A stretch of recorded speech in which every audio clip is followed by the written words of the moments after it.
विजय हुने अथवा हामी कसरी चाहिँ विरोधको बावजुद पनि अगाडि बढ्ने भन्ने विषयमा चाहिँ आज हामी नेहमायाको जीवनबाट नेहमायाको नेतृत्व शैलीबाट हामी सिक्ने प्रयास गर्नेछौँ। अब अघि नै मैले भनिहालेँ, हामी कसैलाई पनि विरोध गरेको चाहिँ मन पर्दैन। अब चर्चमै पनि कमिटी मिटिङमा अलिकति हामीले ल्याएको प्रस्ताव, हामीले ल्याएको योजना, हामीले ल्याएको प्रस्तुत गरेको कार्ययोजनामा कसैले अलिकति विमति जनायो भने पनि हामीलाई कि त रिस उठ्छ कि चाहिँ एकदम मन दुख्छ, अथवा कहिलेकाहीँ त अझ यतिसम्म पनि पुग्छ एकदम फ्र्याङ्कली भन्नुपर्दाखेरि के भन्छ सेवकाई नै छोडेर हिँडौँ कि जस्तो पनि लाग्छ। आखिरी मण्डलीकै भलाइको लागि, मण्डलीकै वृद्धि र विकासको लागि ल्याउँदा पनि चाहिँ अगुवाहरूले नै बुझिदिँदैन भन्ने जस्तो लाग्छ हामीलाई। त्यसैले विभिन्न तहमा त्यस्तो विरोधहरू आउँछन्। अब विरोध आउनु स्वाभाविक हो, के भन्छ नेतृत्वमा अथवा सेवकाईमा रहँदाखेरि। तर त्यसलाई हामीले कसरी सामना गर्ने, कसरी समाधान गर्न सकिन्छ भन्ने कुराहरू आज हेर्नेछौँ। तर अब पहिलो कुरा चाहिँ हामीले के बुझ्नु पर्यो भने हामीलाई मन नपरे पनि होइन, हामीले आशा नगरे तापनि यो आउँछै आउँछ। एउटा कुरा चाहिँ हामीले के बुझ्नुपर्छ भने यो अपोजिसन इज इनेभिटेबल भन्छ। अब यो चाहिँ आउँछै आउँछ, हामीलाई मन परोस् या नपरोस् त्यो बेग्लै कुरा आयो। तर विरोध चाहिँ आउँछ सेवाकाईमा। एउटा लिडर भइसकेपछि विरोध गर्ने मान्छेको कमी हुँदै हुँदैन, विरोधीहरूको कमी हुँदै हुँदैन। अब जस्तो हामीले बाइबलकै उदाहरण हेर्दाखेरि हाबिललाई हेरौँ होइन, हाबिलले के भन्छ परमेश्वरको अगाडि एउटा सोझो जीवन, परमेश्वरलाई मनपर्ने जीवन बिताइराखेको, परमेश्वरलाई मनपर्ने कुराहरू चढाउँदाखेरि उसकै भाइले विरोध गरे, उसलाई मारिदियो। त्यसपछि हामी मोसाको पालोमा जाउँ। मोसा एकदम महान अगुवा थिए, तरै पनि उसको विरोध गर्ने मान्छेको त्यहाँ कमी भएन। बारम्बार उसको विरोध त्यहाँ भएको हामी पाउँदछौँ। र त्यसपछि हामी योसेफको जीवनलाई हेर्छौँ। योसेफको जीवनमा, युसुफको जीवनलाई हेर्दाखेरि पनि चाहिँ आफ्नै दाजुभाइले विरोध गरे उसको। उसले खालि परमेश्वरले उसलाई देखाउनु भएको सपनाको कुरा मात्रै के गरेको थियो, दाजुभाइले विरोध गर्न थाले। त्यसकारण गर्दाखेरि यो बाइबलकै अगुवाहरूलाई हामीले हेर्ने हो भने पनि विरोध चाहिँ सबैले खेपेका छन्।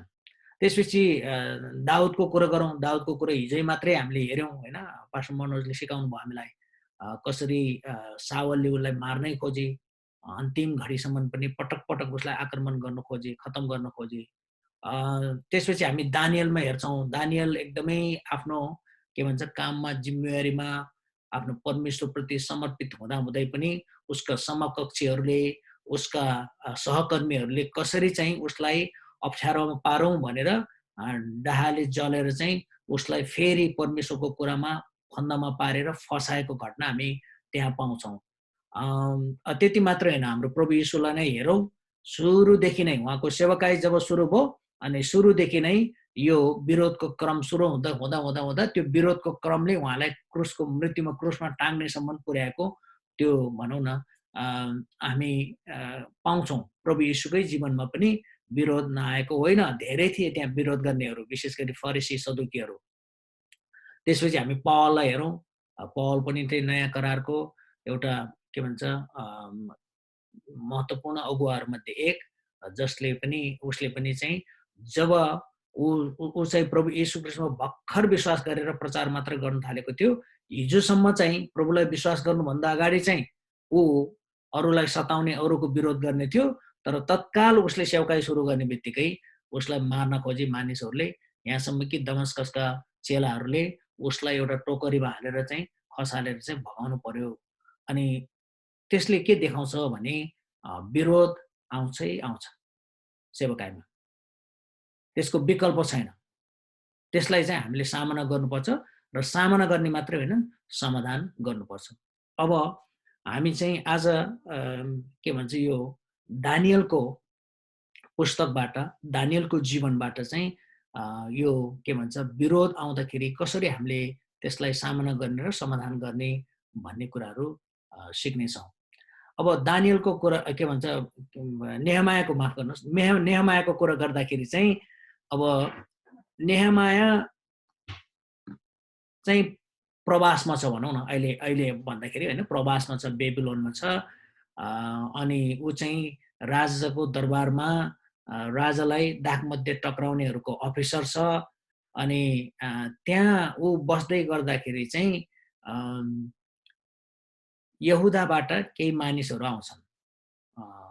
उसको दाजु हनानी अनि केही मानिसहरू आइपुग्छन् अनि उनीहरू यहुदाबाट आइपुग्ने बित्तिकै उसले चाहिँ सोध्छ उनीहरूलाई यो प्रवासबाट फर्केका कैदबाट फर्केका हाम्रा मानिसहरूको अवस्था कस्तो छ, जेरुसलमको अवस्था कस्तो छ भनेर चाहिँ सोधपुछ गर्दाखेरि उनीहरूले चाहिँ समाचार के ल्याउँछ भने प्रवासबाट फर्केकाहरू, कैदबाट फर्केकाहरू जति पनि छन् एकदमै निन्दा र दुःख खेप्नु परेको छ। यरुसलमको पर्खालहरू भत्किएको अवस्थामै छ, त्यहाँको मूल ढोकाहरू जलाइएको अवस्थामै छ भन्ने खबर उसलाई दिइसकेपछि त्यो खबरले उसलाई एकदमै बेचैनी बनाउँछ। त्यसपछि ऊ रुन्छ, विलाप गर्छ, उपवास बस्छ अनि परमेश्वरसँग प्रार्थना गर्छ। परमेश्वरमा प्रार्थना गरेर उसले परमेश्वर को हुनुहुन्छ परमेश्वरको बारेमा बताउँछ।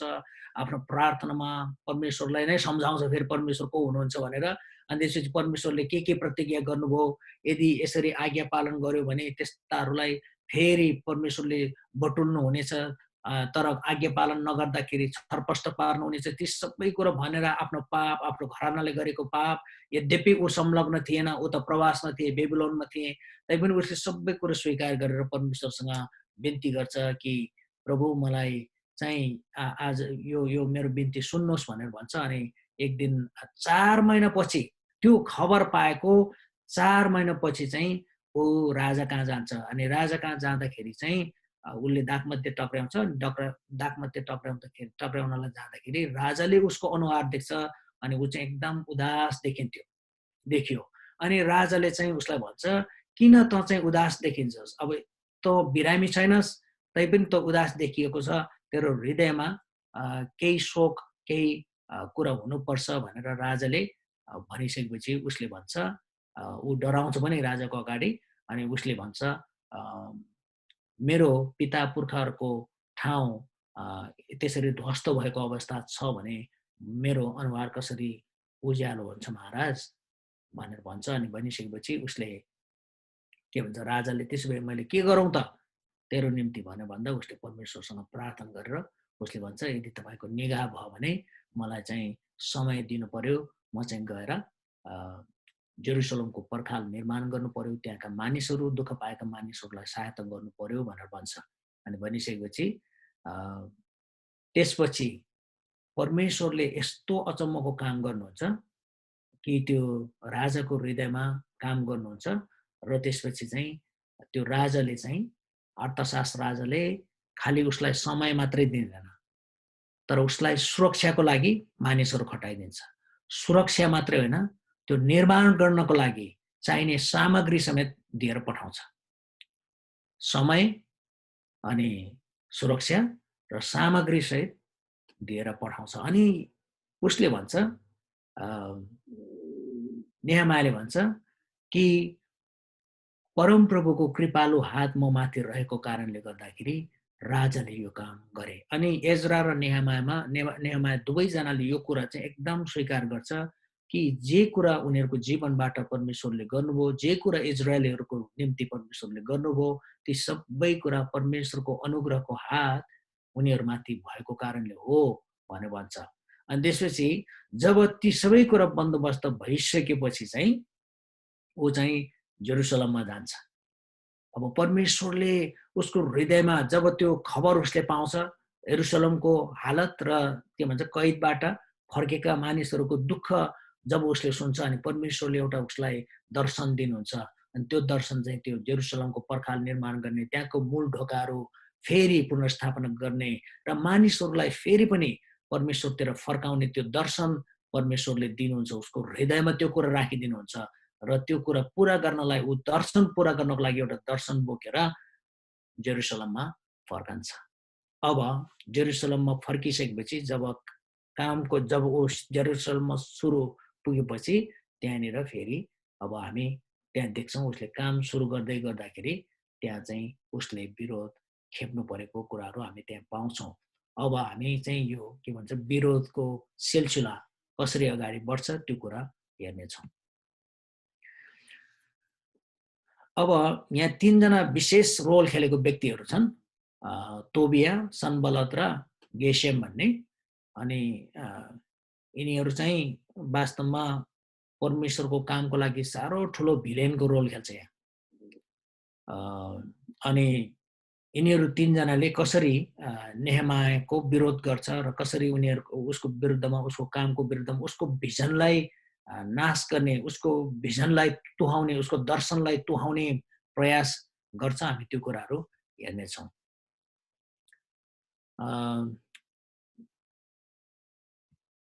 अब पहिलो कुरा चाहिँ विरोध कहाँबाट, जब यरुशलेममा ऊ पुग्छ अनि त्यसपछि चाहिँ ऊ पुग्ने बित्तिकै चाहिँ के हुन्छ भने 2:10 पदले भन्छ, 2 अध्यायको 10 पदले भन्छ, जब यरुशलेममा ऊ पुगे, के भन्छ, नेहेमाया, यो निर्माण कार्य सुरु भएकै छैन, ऊ पुग्यो मात्रै, त्यो मिसन लिएर, त्यो भिजन लिएर ऊ त्यहाँ पुग्ने बित्तिकै चाहिँ 10 पदले भन्छ, तर इजरायलको भलो चाहने कुनै एकजना मानिस आएको छ भन्ने कुरा जब होरोनी, सनबलत र अम्मोनी अधिकृत तोबियाले सुने, तब उनीहरू साह्रै अप्रसन्न भए।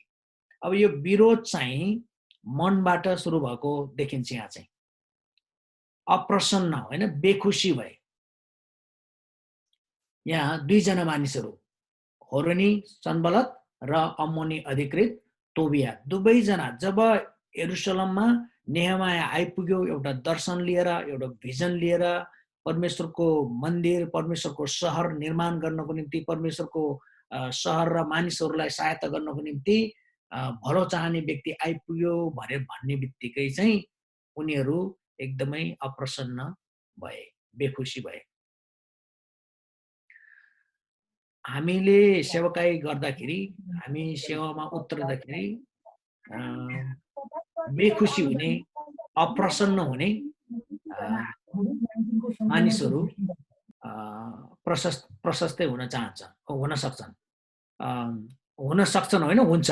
सबैलाई मनपर्छ भन्ने छैन। हामीले गरेको सेवाकाई, हामीले जब दर्शन, प्रभुको दर्शन पाउँछौँ अनि त्यो दर्शन पुरा गर्नेतर्फ लाग्दाखेरि, दर्शन बाँड्दाखेरि त्यो सबै त्यो कुरा सुनेर खुसी हुन्छ भन्ने छैन। अनि यहाँ विशेष गरी 2 जना व्यक्तिहरू चाहिँ नेहेमायाको दर्शन, नेहेमायाको काम, नेहेमायाले गर्न लागेको काम देखेर उनीहरू प्रसन्न भएनन्, खुसी भएनन्। त्यसकारण अब सबैलाई खुसी पनि तुल्याउन सकिँदैन, सबैलाई प्रसन्न पार्न पनि सकिँदैन। अब कसैले के भन्छ भनेको रहेछ, यदि सबैलाई खुसी पार्न चाहन्छ भने लिडर नहुनु रे, के अरे आइसक्रिम बेच्न जानु रे। आइसक्रिम बेच्न गयो भने मात्रै सबैजनालाई खुसी तुल्याउन सकिन्छ, नत्र भने खुसी तुल्याउन सकिँदैन। त्यसकारण जब तपाईँ र मैले परमेश्वरबाट पाएको जुन भिजन छ, दर्शन छ, त्यो दर्शन पुरा गर्न खोज्दाखेरि, सेवाकाईमा उत्रदाखेरि सबैजनाले वाह वाह भन्छ, सबैजनाले हामीलाई स्याबास भन्छ, सबैजनाले चाहिँ साथ दिन्छ भन्ने होइन रहेछ। विरोध गर्नेहरू, मन नपराउनेहरू, अप्रसन्न हुनेहरू पनि हुन सक्ने रहेछ भन्ने कुरा यहाँबाट देखियो। अब अप्रसन्नताबाट, त्यो चाहिँ मनकै कुरा थियो, उनीहरूको चाहिँ मनमा चाहिँ उनीहरू खुसी थिएनन्, यी 2 जना मानिसहरू, विरोधीहरू, जसले विरोध गरे नेहेमायाको र इजरायली, के भन्छ, यहुदीहरूको। अब दोस्रो उसमा चाहिँ पुग्दाखेरि अब त्यो मनबाट फेरि वचनमा पुग्छ। अब त्यो विरोध चाहिँ अब वचनमा प्रकट हुन्छ। यहाँ 2 अध्यायको 19 पदमा हामीले हेर्यौँ भने त्यहाँनिर पाउँछौँ, 18 पदको अन्तिमदेखि, 18 पददेखि नै, परमेश्वरको कृपालु हात कसरी ममाथि परेको थियो र राजाले मलाई के भन्नुभएको थियो सो मैले तिनीहरूलाई बताएँ। मानिसहरूलाई त्यहाँ भेला गरेर भन्छ नेहेमायाले त्यो निर्माण सम्बन्धी। अनि तिनीहरूले जवाफ दिए, हामी पुनर्निर्माणको काम सुरु गरौँ। यसैले तिनीहरूले उत्साहपूर्वक यो असल काम सुरु गरे। अब काम, पुनर्निर्माणको काम सुरु भयो। त्यो पर्खाल बनाउने काम, ढोकाहरू राख्ने काम सुरु मात्रै के गरेको थियो। तब फेरि 19 पदले भन्छ, तर होरोनी, सनबलत र अम्मोनी अधिकृत तोबिया र अरेबी गेशेमले यो कुरा सुनेर हामीलाई यसो भनेर खिसी गर्दै हाम्रो गिल्ला गर्न लागे। अब हेर्नुहोस्, अब अघिसम्म 2 जना थिए, अब यहाँ विरोध गर्नेको संख्या पनि बढेको छ।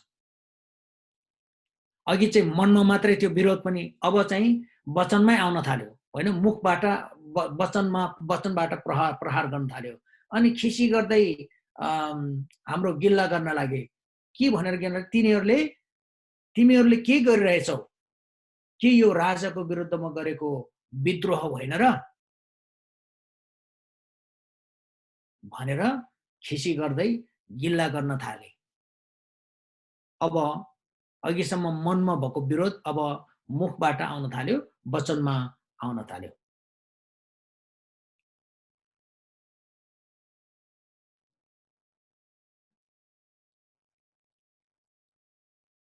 अब राजाको अनुमति पाएर राजाले समय, सामग्री र सुरक्षा सबै दिएर पठाएको, तर उनीहरूले के भन्दैछ? खिसी गरेर फेरि गिल्ला गरेर यो राजाको विरुद्धमा गरेको विद्रोह होइन र भनेर प्रश्न गर्दैछ। काम भर्खर मात्रै सुरु भएको थियो।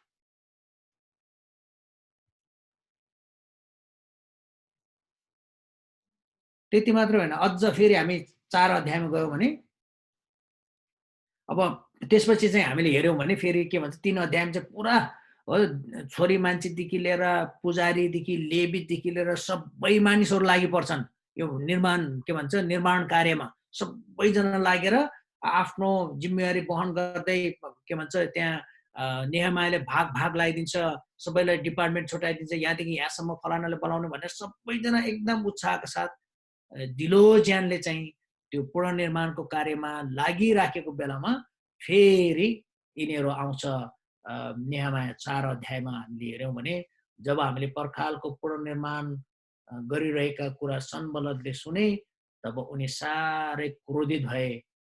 रिसको झोकमा उनले यहुदीहरूलाई खिसी गरेर आफ्ना सहयोगीहरू र सामरियाका फौजको सामान्य यसो भने। अब अघिसम्म चाहिँ 3 जना थियो, अब अहिले फेरि सामरियाका फौज अनि उसका सहयोगीहरूको अगाडि यसरी फेरि खिसी गरेर गिल्ला गर्ने काम गरे।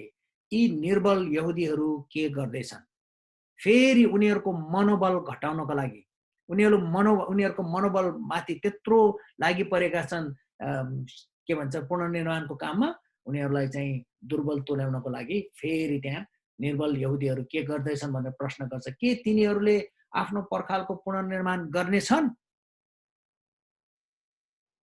सक्ला र? के तिनीहरूले बलिदान चढाउनेछन्? के तिनीहरू यो काम एकै दिनमा सिद्ध्याउनेछन्? अब एकै दिनमा सिद्ध्याउने कुरा आउँछ त्यो। अब खिसी गर्ने, गिल्ला गर्ने पनि, अपमान गर्ने पनि एउटा हुन्छ नि तरिका। ल अब एकै दिनमा सिद्ध्याउनेछन्? कसिङ्गरका थुप्राबाट ती जलिसकेका ढुङ्गाहरू के तिनीहरूले पुनर्जीवित पार्न सक्छन्? अब ढुङ्गा पहिला जुन धुलो भइसकेका त्यसलाई फेरि पुनर्जीवित पार्न सक्छन् भनेर फेरि यी नाना किसिमका कुराहरू ल्याएर प्रश्नहरू तेर्स्याएर यहुदीहरूको र के भन्छ नेहमायाको मनोबल गिराउने काम, अपमानजनक शब्दहरू बोलेर फेरि विरोध गर्छ। उनको छेउमा उभिरहने अम्मोनी तोबियाले भने तिनीहरूले जे सुकै बनाइरहे तापनि एउटा स्याल ढुङ्गाको त्यस पर्खालमा चढ्यो भने त्यो भत्किनेछ। अब यो गिल्ला भनौँ, खिसी गर्ने, अपमान गर्ने पनि कहाँसम्मको? अब यदि हामी अहिले इजरायलमा गयौँ भने के भन्छ त्यो जेरुसलमको पर्खालको ढुङ्गाहरू त्यति बेला पनि त्यस्तै रहेछ भने यो स्याल त के हात्ती बस्दा पनि नढल्ने ढुङ्गाहरू छन्। तर यहाँ के भन्छ तोबियाले चाहिँ के भन्छ भने अब एउटा स्याल चाहिँ त्यो ढुङ्गामाथि त्यस पर्खालमा चढ्यो भने त्यो सबै भत्किनेछ भनेर भन्छ।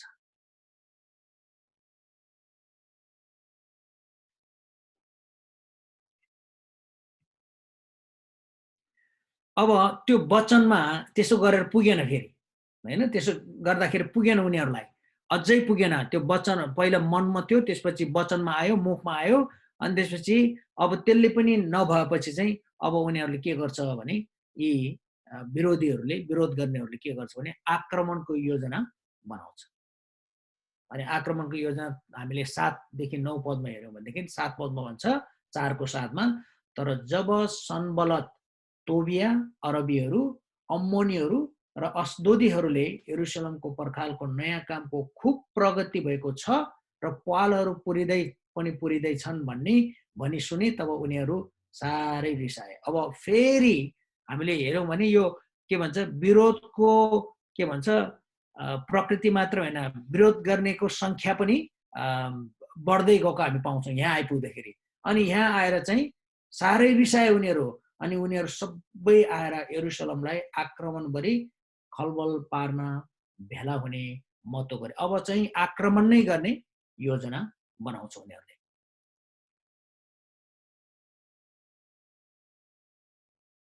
अब फिजिकल्ली एट्याक गर्ने, अघिसम्म भर्बल मात्रै थियो, अब फिजिकल्ली एट्याक गर्ने एउटा योजना उनीहरूले बनाउँदैछ।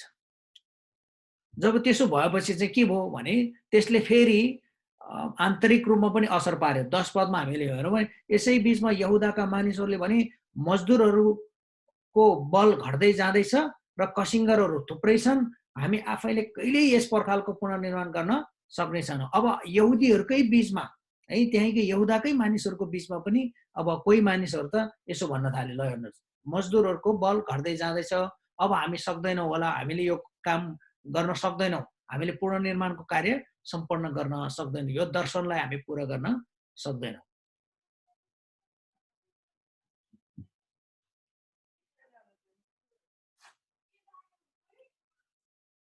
अनि 11 पदमा हाम्रा विरोधीहरूले पनि भने तिनीहरूले चाल पाउन वा देख्न अघि नै हामी तिनीहरूमाथि जाई लागेर तिनीहरूलाई मारिदिनेछौँ र यस कामलाई खतम पारिदिन्छौँ। यो अहिलेसम्म चाहिँ नेहमायाको जुन भिजन छ, भिजनलाई मार्ने काम छ, भिजनलाई कसरी पुरा गर्न नदिने, त्यो दर्शन जुन छ त्यो दर्शनलाई कसरी पुरा गर्न नदिने। अनि उनीहरूले चाहिँ योजना बनाए कि यी यहुदीहरूले थाहा पाउनुभन्दा अगाडि नै, नेहमाया र उसको समूहले थाहा पाउनुभन्दा अगाडि नै हामी चाहिँ जाई लागेर तिनीहरूलाई मार्ने र यिनीहरूको कामलाई खतम पारिदिनेछौँ भनेर योजना बनाइरहे।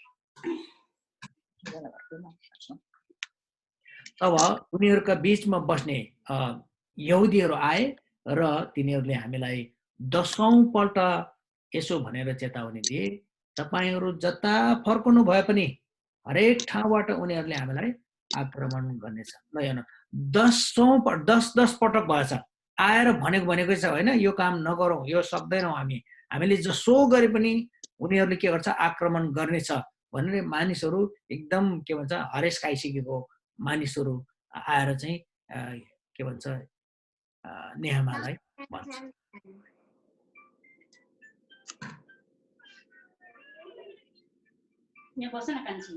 अब त्यसपछि पुगेन फेरि होइन, त्यसपछि पनि केही सिप लागेन। उनीहरूले निर्माण कार्य त्यसपछि चाहिँ उसले के गर्छ, पुरा स्ट्राटेजी बनाउँछ नेहमायाले। अब त्यसमा हामी अहिले जाँदैनौँ। उसले सबै कुरो स्ट्राटेजीहरू बनाएर चाहिँ सबैलाई खटाएर त्यो निर्माणको कार्यलाई अगाडि बढाउने भनिसकेपछि चाहिँ उनीहरूले फेरि के गर्छ भन्दाखेरि तपाईँको चाहिँ यहाँ 6 अध्यायमा हामीले हेऱ्यौँ भने निर्माण कार्य अगाडि बढ्दैछ।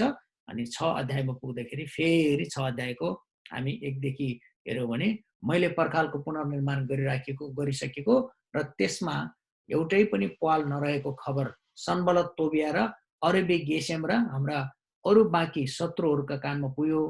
केवल मैले मूल ढोकाहरूका खापाहरू चाहिँ उभ्याइसकेको थिएन। सनबलत र गेसेमले मलाई ओनोका बेसीको एउटा गाउँमा आएर उनीहरूसित बातचित गर्नलाई खबर पठाए, तर मैले हानि गर्न यो उनीहरूको षड्यन्त्र मात्र थियो, तर मलाई हानि गर्न यो उनीहरूको षड्यन्त्र मात्र थियो। यसै कारण मैले यस्तो जवाब दिएर समाचार पठाए, अहिले मेरो हातमा ठुलो योजना छ र म त्यहाँ आउन सक्दिनँ। काम छोडी तिमीहरू कहाँ आएर यो काम किन रोकिने? उनीहरूले मलाई 4 पल्ट यस्तै खबर पठाए र प्रत्येक पल्ट मैले उनीहरूलाई त्यस्तै जवाब दिएँ। अब चाहिँ खबर पठाउँछ फेरि। खबर मात्रै होइन, खबर 4 पल्टसम्म त्यो खबर पठाए आऊ भेट्नलाई, उनीहरूको षड्यन्त्र। तर त्यो चाहिँ नेहमायाले थाहा पाउँछ उसलाई मार्नको लागि। अब चाहिँ फेरि के भन्छ, अघिसम्म चाहिँ उसको नेहमायाको भिजनलाई उनीहरूले सिद्ध्याउनु खोजेको थियो। अब चाहिँ नेहमायालाई नै सिद्ध्याउने प्रयास गर्दैछ, त्यहाँनिर षड्यन्त्र रच्दैछ। अनि 5औं पल्ट सनबलतले आफ्नो सहायकसित त्यस्तै किसिमको खबर पठाए। त्यो समाचार वाहक खुला पत्र लिएर म कहाँ आयो। अनि त्यो पत्रमा चाहिँ यस्तो लेखिएको रहेछ, जातिहरूको बीचमा यस्तो कुरा फैलिएको छ र यस कुरालाई गेसेमले पनि पुष्टि गर्दछन् कि तिमी र यहुदीहरूले विद्रोहको षड्यन्त्र रच्दैछौ। यसै कारण त तिमीहरूले पर्खाल पुनर्निर्माण गरिरहेका छौ। अनि यस्तो पनि सुनिँदैछ कि तिमी आफै चाहिँ राजा हुन लागेका छौ र तिमीले आफ्नो विषयमा यरुशलेममा यही घोषणा गर्न अगमवक्ताहरू नियुक्त गरेका छन्। यहुदामा राजा छन्, महाराजाले निश्चय नै यो कुरा सुन्नुहुनेछ। यसैले झट्टै यस विषयमा कुरा गर्न आऊ र हामी कुरा गरौँ। यो पत्र पठाएर यो पत्रमा चाहिँ पुरा आरोप लगाएको छ, नभएको झुटा आरोप नेहेमायालाई लगाएको छ यी विरोध गर्नेहरूले। तर मैले यस्तो जवाब पठाएँ, तिमीले दोष लगाएको कुनै पनि कुरो साँचो छैन, यी सबै मनगढन्ते कुरा हुन्। हाम्रा परिश्रम गर्ने हातहरू दुर्बल हुन् र हाम्रो काम कहिले नसिद्धियोस् भन्ने आशाले उनीहरूले हामीलाई घुर्किदिने चेष्टा गर्दै थिए। त्यति मात्रै होइन, अन्तमा उसलाई चाहिँ के गर्छ भने आरोप मात्र लगाउँदैन, उसको चरित्र हत्या गर्ने प्रयास गर्छ विरोधीहरूले। एक दिन 10 पदमा, एक दिन म दलायाका छोरा महेतबेलका नाति समायाको घरमा गएँ। तिनी आफ्नो घरभित्रै बन्द गरिएका थिए। तिनले भने, हामी परमेश्वरको भवनभित्र उहाँको मन्दिरभित्र ढोकाहरू थुनेर भेट गरौँ, किनभने उनीहरू तपाईँलाई मार्न आउँदैछन्। उनीहरू तपाईँलाई मार्न राति आउनेछन्। तर मैले भने, के म जस्तो मानिस भाग्नु र कि म जस्तो मानिस बाँच्नलाई मन्दिरमा जानु र? म जान्न। मलाई यस्तो प्रकाश भयो कि परमेश्वरले तिनलाई पठाउनु भएको होइन रहेछ, तर मेरो हानि गर्न तिनले अगमबानी कहेका रहेछन्। सनबलत र तोबियाले तिनलाई यो कुरा भन्न भाडामा लिएका थिए। मेरो बदनाम गरेर अपमान गर्न मलाई धम्की दिएर उनीहरूको कुरामा सहमत भई पाप गर्न लाउनलाई तिनले रकम लिएका थिए। अब यहाँसम्म चाहिँ आयो। अब नेहेमायाको भिजनलाई मार्न सकेन। अब नेहेमायाको अन्तमा चाहिँ नेहेमायालाई मार्न खोजे, नेहेमायालाई पनि मार्न नसकेपछि नेहेमायाको चाहिँ चरित्र हत्या गर्न खोजे। नेहेमायाको बदनाम गर्नको लागि उनीहरूले यस्तो किसिमको षड्यन्त्र रचेको हामी पाउँछौँ। अब यहाँ हामीले देख्यौँ कसरी नेहेमायाले जब भिजन देखे अनि भिजन उसको दर्शन परमेश्वरले उसलाई दिनुभयो, त्यो दर्शन पुरा गर्ने क्रममा ऊ अगाडि बढ्दै गर्दाखेरि कसरी एकपछि अर्को विरोध उसले खेप्नु पर्यो। पहिलो चाहिँ विरोध मनमा हुन्छ, मानिसहरू अप्रसन्न भए ती मानिसहरू, ती विरोधीहरू। त्यसपछि फेरि त्यो वचनमा निस्कन्छ। अब गाली गलौजदेखि लिएर अपमान गर्ने, निन्दा गर्ने कुरामा आउँछ। त्यति मात्रै होइन, त्यसले पनि नपुगेपछि शारीरिक रूपमै फिजिकल्ली आक्रमण गर्ने, आइलाग्ने किसिमको योजना तिनीहरूले बनाउँछन् र त्यसपछि पनि नभएपछि उनीहरूले आरोप लगाउँछ, लिखित रूपमा पनि आरोप लगाउँछ। अनि ती सबै विरोध गर्दा पनि केही नसिक्न लागेपछि अन्तमा नेहेमायाको चरित्र हत्या गर्ने प्रयास उनीहरूले गर्छ। त्यसकारण हाम्रो सेवकाईमा पनि हामी एउटा लिडर भएर सेवकाई गर्दाखेरि पनि हामीले पनि विभिन्न खाले यस प्रकारको चाहिँ विरोधहरू खेप्नुपर्ने हुनसक्छ। विभिन्न तहमा, विभिन्न लेभलमा विभिन्न प्रकारका हामीले चाहिँ विरोधहरू खेप्नुपर्ने हुनसक्छ। तर ती विरोधहरू आउनु ठुलो कुरो होइन, तर विरोधलाई हामीले कसरी ह्यान्डल गर्छौँ, कसरी सामना गर्छौँ र त्यसलाई कसरी हामीले समाधान गर्छौँ भन्ने कुरा चाहिँ मुख्य कुरो हो। अब यहाँ हामीले हेर्नुपर्ने कुरा चाहिँ के हो भने, पहिलो कुरा चाहिँ नेहमायाको नेहमायाको जीवनमा नेहमायाको सेवाकाईमा जब विरोध आउँछ अनि त्यो विरोध आउँदाखेरि चाहिँ उसले एउटा कुरा चाहिँ राम्रोसँग उसलाई थाहा छ। दर्शन थियो, त्यो दर्शन परमेश्वरले दिनुभएको हो भन्ने कुरामा ऊ पक्का थियो। र परमेश्वर सबै कुरामा नियन्त्रण गर्नुहुन्छ।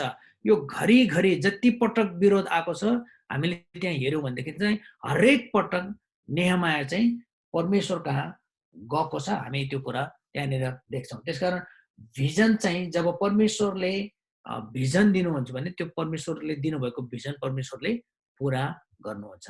तर नेहमायाले चाहिँ कहिले पनि काम चाहिँ छोडेन होइन, काम चाहिँ उसले गरि नै राखे। अब विरोध आउँदैमा हो, कसैले चाहिँ विरोध गर्दैमा हामी कहिलेकाहीँ कस्तो हुन्छ भने हामी चाहिँ फुल टाइम विरोध गर्नेहरूको विरुद्धमा लड्न खोज्छौँ। तर नेहमायाले चाहिँ आफूले गर्नुपर्ने काम चाहिँ निरन्तर एउटा चाहिँ प्रार्थना गर्न छोडेनन् र अर्को चाहिँ उसले काम त्यो पुनर्निर्माणको काममा चाहिँ लगातार निरन्तरता दिनै रहे। ती सबै विरोधको बीचमा पनि उसले घरिघरि प्रार्थना गर्छ परमेश्वरसँग, किनभने उसले चाहिँ उसलाई थाहा थियो कि परमेश्वरले मात्रै यो कुरा पुरा गर्न सक्नुहुन्छ। यो दर्शन परमेश्वरबाट आएको हो र परमेश्वरले यो पुरा गर्नुहुन्छ। वास्तवमा भनौँ भने उसले भन्छ 2:20 पदमा हामीले पढ्यौँ भने त्यहाँनिर के भन्छ, नेहमायाले भन्छ परमेश्वरले हामीलाई सफलता दिनुहुन्छ। जब ती मानिसहरूले भने विरोध गरे सुरुमा 2 अध्यायमा,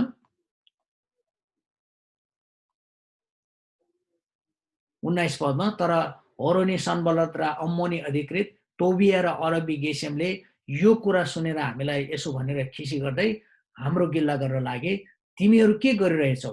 के यो राजाको विरुद्धमा गरेको विद्रोह होइन र?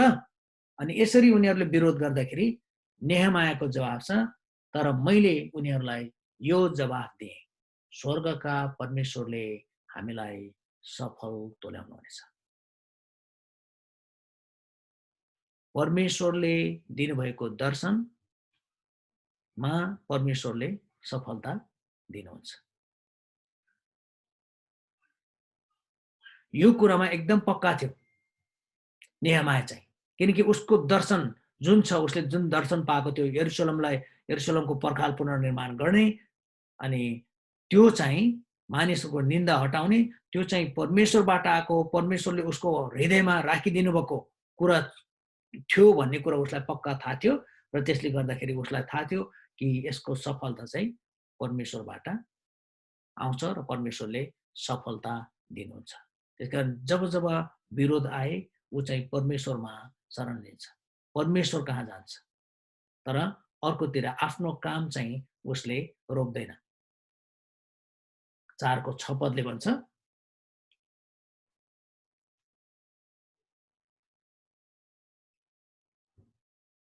अनि 4:4 मा पनि हामी देख्छौँ जब उनीहरूले त्यसरी चाहिँ विरोध गर्दाखेरि खिसी गरे, हेपेर बोले, एकदमै इन्सल्ट गरेर यो सनबलत र तोबियाले। अनि त्यति बेला नेहमायाले भन्छ, नेहमाया फेरि परमेश्वरतिर फर्कन्छ। 4 पदले भन्छ, हे परमेश्वर हाम्रो प्रार्थना सुन्नुहोस्, किनभने उनीहरूले त हाम्रो अपमान गरिरहेका छन्। उनीहरूको गिल्ला उनीहरूकै शिरमाथि फर्काइदिनुहोस् र कैदको देशमा उनीहरूलाई लुटको रूपमा दिनुहोस्, उनीहरूको अपराध ढाक्नुहोस्, अथवा आफ्नो दृष्टिबाट उनीहरूका पाप नहटाउनुहोस्, किनभने निर्माण गर्नेहरूलाई उनीहरूले खुल्लमखुल्ला निन्दा गरेका छन्। यसरी हामीले त्यसको आधा उचाइसम्म चारैतिर पर्खाल बनायौँ, किनकि मानिसहरूले तन मन दिएर काम गरे। उनीहरूले प्रार्थना मात्रै गरेनन्, तर तन मन दिएर आफ्नो कामलाई चाहिँ रोकेनन्। आफ्नो काममा चाहिँ निरन्तर विरोधको बावजुद पनि परमेश्वरले तपाईँ र मलाई जे काम दिनुभएको छ, जुन जिम्मेवारी दिनुभएको छ, त्यो चाहिँ हामीले निरन्तरता दिनुपर्ने।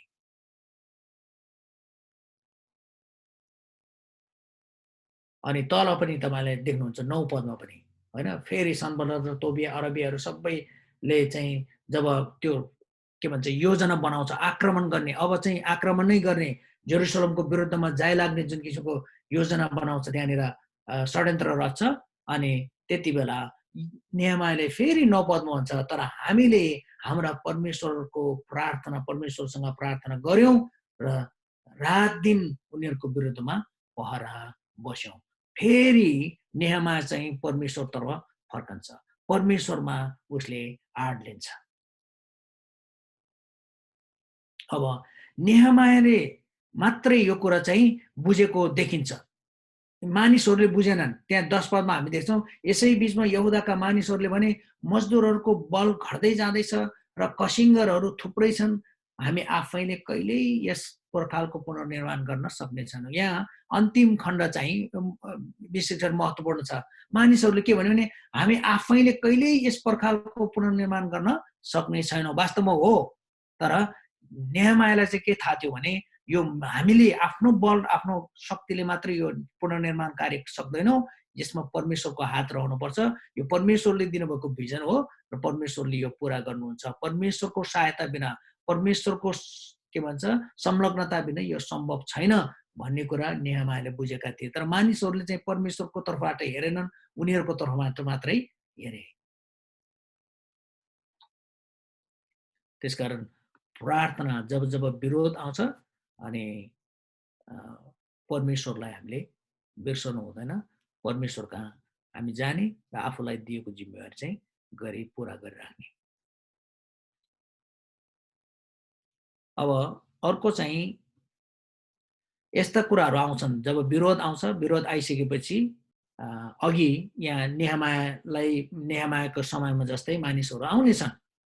हाम्रो सर्कलमा पनि मानिसहरू आउन सक्छन्, आफ्नै बीचमा पनि मानिसहरू त्यस्ता आउन सक्नेछन्, जसले हामीलाई निरुत्साहित तुल्याउन सक्छ, जसले हामीलाई ढाडस दिनको सक्छ, होइन यो नसक्ने रहेछ, गिभअप गरौँ, छोडिदिउँ भन्ने जस्तो किसिमको मान्छेहरू आउन सक्छन्। जस्तो यहाँ अघि हामीले देख्यौँ कति मानिसहरूले के भन्यो भने यहुदाका मानिसहरूले यसै बिचमा यहुदाका मानिसहरूले भने होइन मजदुरहरूको बल घट्दैछन्, कसिङ्गरको थुप्रो धेरै छ, अब हामीले यो काम गर्न सक्दैनौँ भन्ने किसिमको निराश तुल्याउने त्यो विरोधको बीचमा यस्ता कुराहरू आउन सक्छन्, यस्ता आवाजहरू हाम्रोमा आउन सक्छन्, ल्याउन सक्छन्। अनि त्यहाँ 12 पदमा पनि हामी देख्न सक्छौँ, उनीहरूको बीचमा बस्ने यहुदीहरू आए र तिनीहरूले हामीलाई 10औं पल्ट यसो भनेर चेतावनी दिए, तपाईहरू जता फर्कनु भए पनि हरेक ठाउँबाट उनीहरूले हामीलाई आक्रमण गर्नेछ। एकदम निराशावादी हैन, हरेस खाने खालको कुराहरू, आवाजहरू मानिसहरूले हाम्रै बीचबाट ल्याउन सक्छन्। तर त्यस्तो बेलामा चाहिँ हामी मानिसलाई भन्दा पनि परमेश्वरलाई हेर्नुपर्ने। मानिसको आवाज भन्दा पनि परमेश्वरले हामीलाई दिनुभएको कन्भिक्सन। अनि नेहमायामा चाहिँ त्यो थियो, मानिसहरूले त्यस्तो गरे भने, हुन त नेहमाया चाहिँ के भन्छ, अस्ति हाम्रो पास्टर विजयले भन्नुभएको जस्तै लिडरहरू पनि त्यो डुवर टाइपको भएको हुनाले, डुवर टाइपको उसलाई चाहिँ जसरी हुन्छ होइन, जसरी हुन्छ साम दाम दण्ड भेद जेसुकै लगाएर हुन्छ, त्यो उसलाई परमेश्वरले दिनुभएको भिजन चाहिँ पुरा नगरी नछोड्ने उसको त्यस्तो खालको लिडर हो। तर त्यति मात्रै होइन, तर उसको चाहिँ परमेश्वरमाथिको भरोसा चाहिँ सबैभन्दा ठुलो कुरा हो। परमेश्वरले यो गर्नुहुन्छ, परमेश्वरले दिनुभएको यो दर्शन। त्यसकारण उसले मानिसले के भन्छ भन्नेतिर होइन, मानिसले त निराश तुल्याउने कुराहरू भने त्यहाँनिर हो, सबै निराशाजनक कुरा गरिराखेको बेलामा उसले स्टिल परमेश्वरमा हेर्छ र परमेश्वरको काम, परमेश्वरले दिनुभएको जिम्मा अगाडि बढाइरहेको छ। अब स्रोत र साधनहरू प्रयोग नगरेका होइनन्। यदि हामीले त्यहाँ हेऱ्यौँ भनेदेखि तल हामी 13 पददेखि त्यहाँ पाउँछौँ। त्यसैले पर्खालको जब उनीहरूले आक्रमण गर्ने योजना बनाउँछ अनि त्यसपछि फेरि एकदम स्ट्राटेजी चाहिँ बनाउँछ, के भन्छ नेहमायाले पनि 13 पदले भन्छ, त्यसैले पर्खालको पछाडि खुला भएका सबैभन्दा तल्ला समतल ठाउँहरूमा अड्डा जमाउन भनी मैले मानिसहरूलाई तिनीहरूका परिवार अनुसार आफ्ना तरबार, भाला र धनुर्बाण लिएर बस्ने आदेश दिए। तब उठेर मैले ती सबको निरीक्षण गरेँ र भारदारहरू, अधिकृतहरू र सबै मानिसहरूलाई यसो भने उनीहरूसँग नडराऊ, महान र भययोग्य परमेश्वरको सम्झना गर र आफ्ना दाजुभाइ, छोराछोरी, पत्नी र घरहरूका निम्ति युद्ध गर। उसले सबै स्ट्राटेजीहरू, उसले भएको स्रोत र साधनहरू प्रयोग गर्छ, तर त्यति हुँदाहुँदै पनि फेरि उसले भन्छ उनीहरूसँग नडराऊ, महान र भययोग्य परमेश्वरको सम्झना गर। अनि फेरि उसको चाहिँ ती सबै कुरा हुँदाहुँदै पनि उसलाई थाहा छ कि परमेश्वर बिना चाहिँ, परमेश्वरको सहायता बिना चाहिँ यो सम्भव छैन, यो दर्शन पुरा गर्न सकिँदैन भनेर उसले फेरि त्यो कुरालाई स्वीकार गरेर परमेश्वरतिर फर्कन्छ। त्यसकारण स्रोत र साधन कहिलेकाहीँ हाम्रो एक्सपर्टिजमा मात्रै हामी भर पर्छौँ, एक्सपर्टिज हामी प्रयोग गर्छौँ, सबै कुरा गर्छौँ, हामीसँग परमेश्वरले दिनुभएको सबै कुरा प्रयोग गर्न सक्छौँ, तर फेरि हामीले परमेश्वरलाई चाहिँ बिर्सनु भएन जब विरोध आउँछ।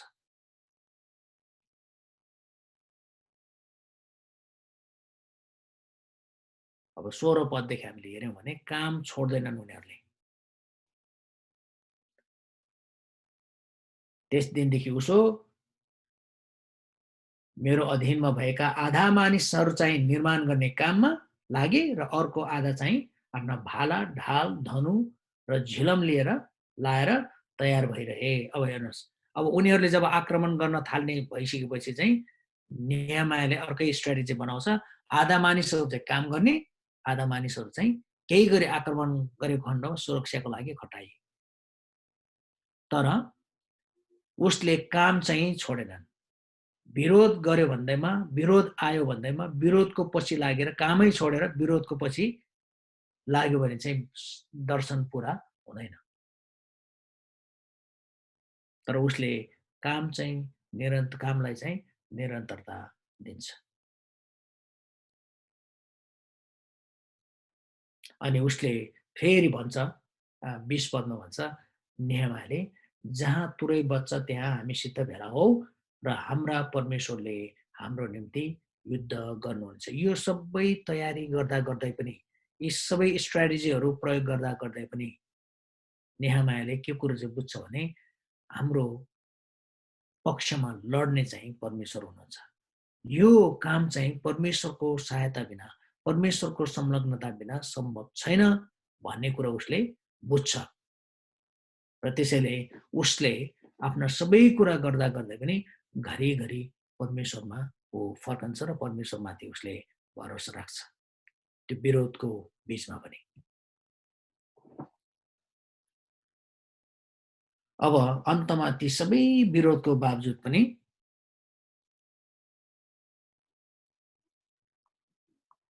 अब निर्माण कार्य सम्पन्न हुन्छ। त्यो जुन दर्शन परमेश्वरले उसलाई दिनुभएको थियो, त्यो कुरा उसले पुरा गरेर पुरा गर्छ। अनि 52 दिनमा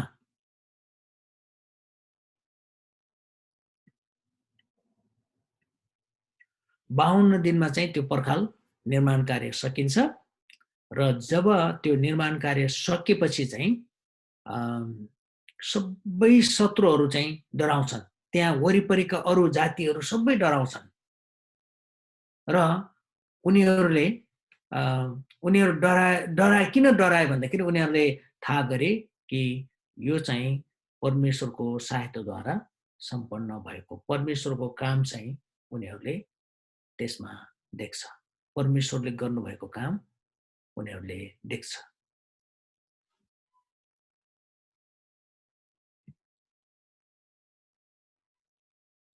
र यदि परमेश्वरले हामीलाई दर्शन दिनुभएको छ भने त्यो दर्शन पुरा भएको, त्यो काम पुरा भएको त्यसको क्रेडिट चाहिँ परमेश्वरलाई दिनुपर्छ। त्यहाँ मानिसहरूलाई, इभन विरोधीहरूलाई समेत थाहा भयो कि परमेश्वर यो कामको पछाडिपट्टि हुनुहुन्थ्यो।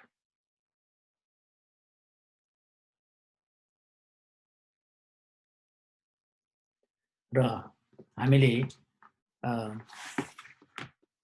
नेहमायाबाट सिक्नुपर्ने कुरो चाहिँ के हो भने यो विरोध गर्नेहरूको कमी हुँदैन। सेवाकाईमा विरोध आउँछ। विरोधलाई मैले 2 तहमा हेरेको छु। एउटा चाहिँ बाहिरबाट आउँछ, एउटा भित्रबाट, अझ 3 तहमा पनि हेर्न सकिन्छ। कहिलेकाहीँ आफै भित्रबाट पनि आउँछ फेरि। हामीलाई परमेश्वरले जुन दर्शन दिनुभएको छ, त्यो दर्शन खालि त्यो दर्शनले गर्दा अरू मानिस मात्रै अप्रसन्न हुने होइन, कहिलेकाहीँ हामी आफै पनि अप्रसन्न हुने गर्न सक्छौँ। हामी भित्रैबाट पनि, हाम्रै विचारमा पनि, हाम्रै कुराहरूले पनि हामीलाई चाहिँ हाम्रै आफ्नो भनौँ आन्तरिक के भन्छ द्वन्द्व पनि हुन सक्छ। तर जब परमेश्वरले अ, दर्शन परमेश्वरले दिनुहुन्छ र परमेश्वरको जब हात हामीमाथि रहन्छ, हामीलाई परमेश्वरले दिनुभएको दर्शन पुरा हुन्छ। प्रभुले पुरा गर्नुहुन्छ। सफलता परमेश्वरबाट आउँछ। परमेश्वरले यदि दर्शन दिनुभएको छ भने त्यो दर्शन परमेश्वरले पुरा गर्नुहुन्छ। हामी विरोधको बीचमा, ती होहल्लाको बीचमा, आरोप प्रत्यारोपको बीचमा हामी चाहिँ परमेश्वर कहाँ जानुपर्ने, परमेश्वरमा आँट दिनुपर्ने, परमेश्वरमा भरोसा राख्नुपर्ने। प्रार्थना अनि त्यति मात्रै होइन, परमेश्वरले विरोध गर्दै गर्दाखेरि, विरोध गर्नेले विरोध गर्दै गर्छ, तर तपाईँ र मेरो काम चाहिँ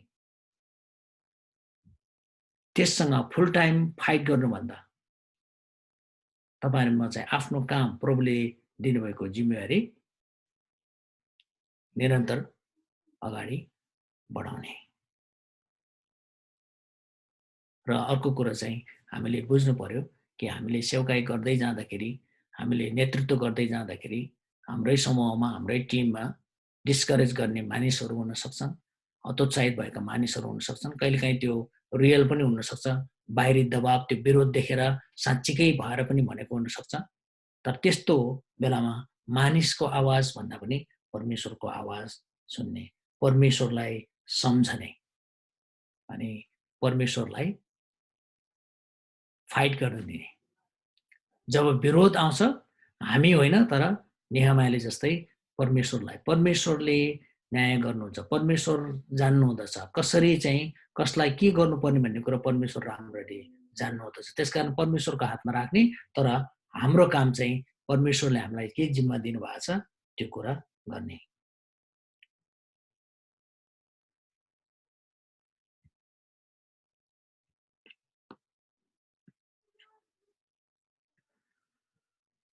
अन्तमा villains cannot stop your vision if you allow God to be the hero of the story. यदि हामीले हैन सेवाकाईमा परमेश्वरलाई चाहिँ यहाँ उसले चाहिँ के भन्छ नेहमायाले चाहिँ आफैलाई भन्दैन, आफ्नो कुरा ल्याउँदैन, तर परमेश्वरलाई घरिघरि अगाडि ल्याउँछ। त्यसकारण हाम्रो भिजन पूरा गर्ने क्रममा यदि परमेश्वरलाई चाहिँ हामीले हिरो बनायो भने कुनै पनि भिलेनले हाम्रो भिजनलाई रोक्न सक्दैन। यहाँ चाहिँ हिरो चाहिँ यो नेहमायाको पुस्तकमा नेहमाया होइन तर परमेश्वर हुनुहुन्छ र यो कुरा नेहमायाले राम्ररी बुझेको छ। अनि उसले चाहिँ सम्पूर्ण कुरा परमेश्वरमा भरोसा राखेर यी सबै के भन्छ वास्तवमा भनौँ भने पछि कस्तो अचम्म के परमेश्वरले कस्तो अचम्म प्रकारले काम गर्नुभएको छ। हामीले यो पुरै पुस्तक तपाईँले पढ्नुभयो भने उनीहरूले वास्तवमा योजना बनाउँछ, अपमान गर्छ होइन, योजना बनाउँछ आक्रमण गर्ने, तर आक्रमण चाहिँ कहिले गरेको छैन रहेछ। परमेश्वरले त्यसरी काम गर्नुहुन्छ अचम्म प्रकारले। त्यही भएर उनीहरू पनि विरोधीहरूले पनि थाहा गरे यो त परमेश्वरले नै गर्नुभएको हो, परमेश्वरको काम हो भनेर।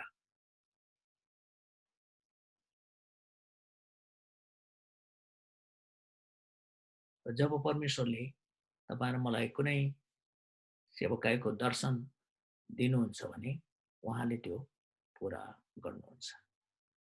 तर उहाँको इन्भल्भमेन्ट चाहिँ अनिवार्य छ। हुन्छ, प्रभुले आशिष दिउन्। म यही राख्छु। धन्यवाद।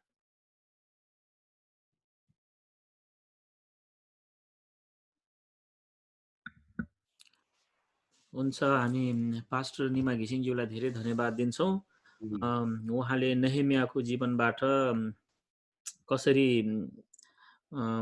थुप्रै विरोधीहरूको बीचमा पनि परमेश्वरले दिएको दर्शन, परमेश्वरले दिनुभएको दर्शन, परमेश्वरले दिनुभएको काम पुरा गरेर छोडेर, साँच्चै नेहेमियाको कुरा सुन्दै गर्दाखेरि सायद तपाईँहरू कतिजनालाई तपाईँहरूको आफ्नो काम पनि याद आयो होला र आफ्नो विरोधीहरूको पनि याद आयो होला होइन। तर उहाँको लास्ट लाइन सम्झौँ, यदि हामीले हाम्रो कथाको हिरोलाई परमेश्वर बनाउने हो, हामी यदि यो महसुस गर्ने हो कि यसको क्रेडिट परमेश्वरलाई जान्छ, मैले गर्दाखेरि होइन परमेश्वरले गर्दाखेरि हुने हो भन्ने छ भनेदेखि चाहिँ वास्तवमा भिलेनले हामीलाई के पनि गर्न सक्दैन भन्ने कुरा चाहिँ थाहा पाउँछ।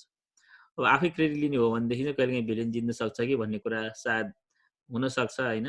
हामी कहिलेकाहीँ भिलेन जितेको चाहिँ कारण चाहिँ आफैलाई हिरो बनाउनु खोजेको हो कि जे होस्, धेरै धन्यवाद। अब हामी केही समय छलफल डिस्कसनहरूमा जानेछौँ। त्यो छलफल डिस्कसनमा जाने क्रममा यहाँ हाम्रो के भन्छ हेमन्त भाइले हाम्रो आज पहिलोचोटि आउने अथवा उहाँले सोध्नु हुँदाखेरि कतिजनाको नाम उहाँले बताइदिनु हुनेछ कुन कुन ठाउँमा। त्योभन्दा अगाडि मैले हाम्रो बिएनसिएको प्रेसिडेन्ट भद्र राईज्यूलाई पनि आज देखेको छु। म उहाँलाई पनि विशेष स्वागत गर्न चाहन्छु। मैले यो कान एकचोटि हेरौँ है त उहाँलाई।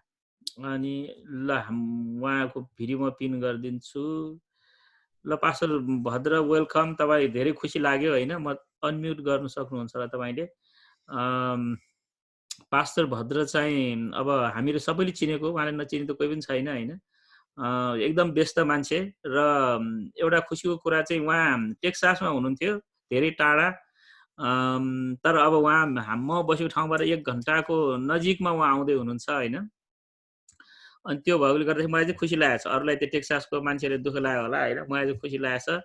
अनि मलाई मेरो पर्सनल कुरा के लाग्छ भनेदेखि हामी विशेष अमेरिका नेपालीहरू अथवा नेपाली भुटानिजहरू जुन अमेरिकामा छ हाम्रो बिचमा, पास्टर भद्र चाहिँ एकदमै एउटा गिफ्टेड मान्छे हो। उहाँ एउटा छुट्टै किसिमको गिफ्ट छ। हामी नेपालीहरू थुप्रै पास्टरहरू छ, दर्शन देख्नेहरू छ, टिचरहरू पनि छ, तर एउटा म्यानेजमेन्टमा व्यवस्थापन तरिकाले होइन, एउटा एडमिनिस्ट्रेसनमा एउटा गिफ्ट भएको मान्छे चाहिँ मलाई पास्टर भद्र लाग्छ होइन। अनि परमेश्वरले उहाँलाई चलाइराख्नु भएको छ र म 1-2 मिनट भए पनि उहाँलाई समय दिनु पर्यो। खै कसरी अनम्युट गर्ने हो? पास्टर भद्र तपाईँले पनि गर्नुपर्ने हो कि? अनम्युट हुनुहुन्छ। ए ल हस् हुन्छ।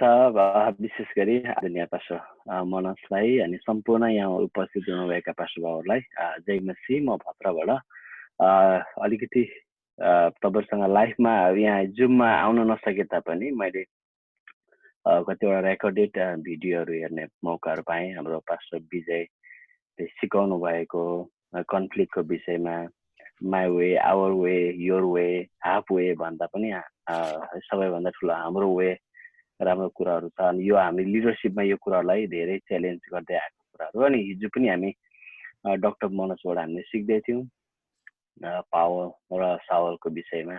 धेरैचोटि अब अहिले त यो अब यङ जेनेरेसन लिडर्सहरूमा है हामी एउटा डेभिड जस्तो हुनुपर्छ भन्ने कुराहरू। अनि यो शिक्षाहरू चाहिँ अब हामी सम्पूर्ण पास्टर भाउ, हामी पास्टर लिडर्सलाई आवश्यकता देखेको छु। अनि धेरै जतिजना पार्टिसिपेट गरिरहनु भएको छ, धेरै खुसी लागेको छ। अनि म अब नेक्स्ट विक मुभ गर्ने कारणले गर्दाखेरि अलिकति तपाईँहरूसँग कन्टिन्यू यो गर्न पाइनँ। पास्टर भाउले मलाई पहिले नै सबै कुरो सेयर गर्नुभएको थियो, तर पनि यसरी अनलाइनबाट अथवा रेकर्डेड भिडियो हेर्ने मौका पाएँ। प्रभुलाई धन्यवाद होस्। अनि हामी एकले अर्कालाई यसरी उत्साह गर्दै जाउँ। अनि यो लिडरसिपको ट्रेनिङ अथवा यो एउटा त हामीले हेऱ्यौँ भने एउटा धेरै पैसा खर्च गरेर गर्नु ट्रेनिङ हो क्या यो कुराहरू चाहिँ। मैले देखेको चाहिँ अहिले कतिवटा हामी म आफै पनि पढ्दैछु, अनि पढ्दाखेरि पनि हामीले यो कुराहरू महसुस गर्छौँ। तर उहाँहरूले यो समयहरूमा एउटा फ्रीली हामीलाई एउटा जुम मार्फत एउटा फ्रीली सिकाइरहनु भएको छ। यो चाहिँ हाम्रो लागि एउटा ठुलो मौका, एउटा अपर्च्युनिटी हो। धेरै धेरै धन्यवाद त फेरि पनि यो समयको लागि। आशा छ आउँदो दिनमा अझै नयाँ नयाँ विषयहरू लिएर, अब मोर फोकस लिडरलाई नै यो गरेर नयाँ नयाँ कुराहरू लिएर अझै कन्टिन्यू यो गरिदिनुहुन्छ भन्ने मेरो उत्साह अनि प्रार्थना पनि छ। धन्यवाद। जय मसीह। हुन्छ धन्यवाद पास्टर भद्रज्यूलाई। यहाँ म एक दुईवटा नामहरू यसो भन्नु पर्यो। हाम्रो हिजो मैले तपाईँलाई चिनाएको थिएँ होइन, हाम्रो हेमन्त भाइ, उहाँ अनलाइनमा एकदमै सक्रिय हुनुहुन्छ। मैले तर उहाँले एक दुईजनाले तपाईँहरू कहाँबाट हुनुहुन्छ भनेर सोध्नु हुँदाखेरि यो फेसबुकबाट कतिजना जवाफ दिनेहरूको नाम छ। अनि जनकपुरबाट सीतालाल देवी, त्यसपछि कतारबाट महेन्द्र बहादुर तामाङ, न्यू ह्याम्पसायरबाट केबी मोथी, नेपालबाट शान्ति तामाङ, अनि चेत बहादुर तामाङ, प्रवीण अरियाल, अनि हाम्रो क्यान्सर सिटीबाट पास्टर गोपाल विश्वा, गोर्खा बहादुर राई ललितपुरबाट, अनि श्रुति शाही कोरियाबाट होइन, उहाँहरू हुनुहुन्छ भनेदेखि मलेसियाबाट सूर्य डेभिड, भुटानबाट जोसेफ भण्डारी, न्यू ह्याम्पसायरबाट हर्क शेर्पा, नेपालबाट विमला शर्मा, ह्यारिसबर्गबाट श्याम आशा कार्की, क्यालिफोर्नियाबाट दिलीप गुरुङ, काठमाडौँबाट निरज थापा, न्यू ह्याम्पसायरबाट डोमी आयान दास, नेपालबाट क्रिस्चियन डोर्जे र हस्तशाक्य, अनि इजरायलबाट मिल्का दाहाल, युकेबाट मिथु परियार, इजरायलबाट रूपा थापा, नेपालबाट सबिना नेम्बाङ हिरा श्रेष्ठ, हङकङबाट निरा सुब्बा, इन्डियाबाट शान्ति लेप्चा, न्युयोर्कबाट दीपशिका रसेली। उहाँहरूले चाहिँ हामी यहाँबाट छौँ भनेर जवाफ दिनुभएको छ। उहाँहरूलाई पनि धन्यवाद दिन्छु। अनलाइनबाटै भए पनि उहाँहरूले यसरी हेर्नुभएको छ र आफ्नो उपस्थिति जनाइदिनु भएको छ। र यो चाहिँ एउटा हामी फरक फरक ठाउँमा रहेर पनि यो टेक्नोलोजीबाट परमेश्वरले चाहिँ हामीले के गर्नुभएको छ, यसरी अब कहिलेकाहीँ हामी प्रार्थना गर्छौँ तपाईँको स्वर्गको राज्य पृथ्वीमा आएको होस् भनेको जस भन्दाखेरि कसरी परमेश्वरको राज्य पृथ्वीमा आउँछ भन्दाखेरि हामी मान्छेलाई पनि परमेश्वरले टेक्नोलोजीबाट गर्न सक्नुहुन्छ भनेदेखि हामीलाई टेक्नोलोजीको सोच दिने परमेश्वर हुनुहुन्छ होइन, उहाँद्वारा हामी यसरी गर्न सकेका छौँ र वी आर भेरी इन्करेज। हामी धेरै उत्साहित भएका छौँ र हाम्रो टिमलाई अझै धेरै जोस मिलेको छ। हाम्रो यसरी असल असल शिक्षकहरू आउँदाखेरि होइन हामीलाई पनि खुसी भएको छ। धन्यवाद धेरै पास्टर निमाज्यूलाई, नेहेमियाको जीवनबाट सिकाइदिनु भयो। अब म यो फोरम म खोल्न चाहन्छु। अलिकति पास्टर नोर्बुलाई म उहाँलाई पनि धेरै धन्यवाद दिन्छु। उहाँ एकदमै व्यस्त मान्छे, तर उहाँ हरेक दिन आउनुहुन्छ के, उहाँ सिकाउने दिनमा मात्र आउनुहुन्न, तर हरेक दिन उहाँ आउनुहुन्छ होइन, र एकदमै समय दिनुभएको छ। अनि यो चाहिँ हाम्रो लागि धेरै ठुलो उत्साहको कुरा हो। अनि एक दुई शब्द उहाँलाई राखिदिनु हुन पनि म फेरि अनुरोध गर्छु। अनि हाम्रो अर्जुन दाजु हुनुहुन्छ ल। अर्जुन दाजु बाँकी भाग तपाईँले यसो हेरिदिनुहोस् है, तपाईँ यहाँ हुनुहुन्छ जस्तो देखेँ ल मैले यहाँ।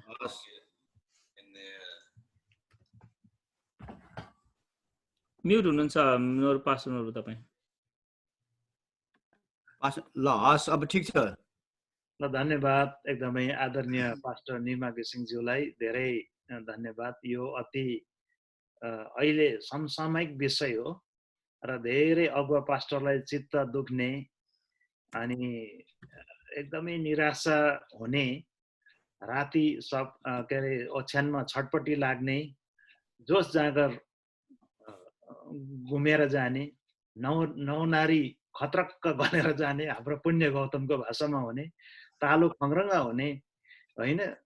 यो विषयहरू चाहिँ वास्तवमा विरोधाभासका जति सञ्जालहरू आफ्नो वरिपरि खडा हुन्छन् त्यति बेला चाहिँ अगुवा पास्टरहरू धेरै निराश हुन्छ। अनि योबाट ओभरकम हुन चाहिँ साँच्चै नै प्रार्थना चाहिन्छ, मनोबल चाहिन्छ र एउटा दृढता चाहिन्छ। परमेश्वरको शक्ति सामर्थ्य उपस्थिति छँदैछ।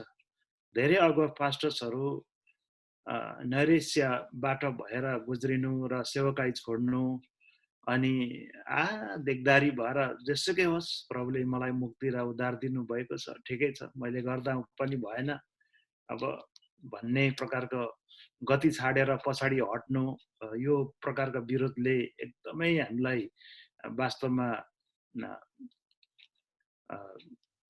मद्दत त नभनौँ तर एकदमै उपेक्षा गरेको हामी थाहा पाउँछौँ। तर म के भन्छु भने विरोध आउँछ तर हाम्रो बुलाहाटमा पहिला चाहिँ कटिबद्ध हुनुपर्छ कि सबैको एउटै बुलाहाट हुँदैन।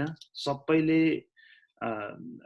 आफ्नो कुराहरू, भावको कुराहरू, दर्शनका कुराहरू बुझिदिएको हुँदैन, मनको कुराहरू बुझिदिएको हुँदैन। कतिचोटि हामी आफूले पनि व्यक्त गर्न सकिरहेको अवस्था हुँदैन, सञ्चार गरेको हुँदैनौँ। तर आफ्नो बोलाहाटमा अडिएर बसेको छौँ भने परमेश्वरले मलाई यो प्रकारले बोलाउनु भएको, म युनिक छु, मलाई परमेश्वरले अर्कै लिडरसिप ट्रेट दिनुभएको छ। अस्ति हेऱ्यौँ हामीले होइन, डट, कोही डुवर छ, कोही एकदमै थिङ्कर छ, कोही एकदमै इनोभेटिभ छ।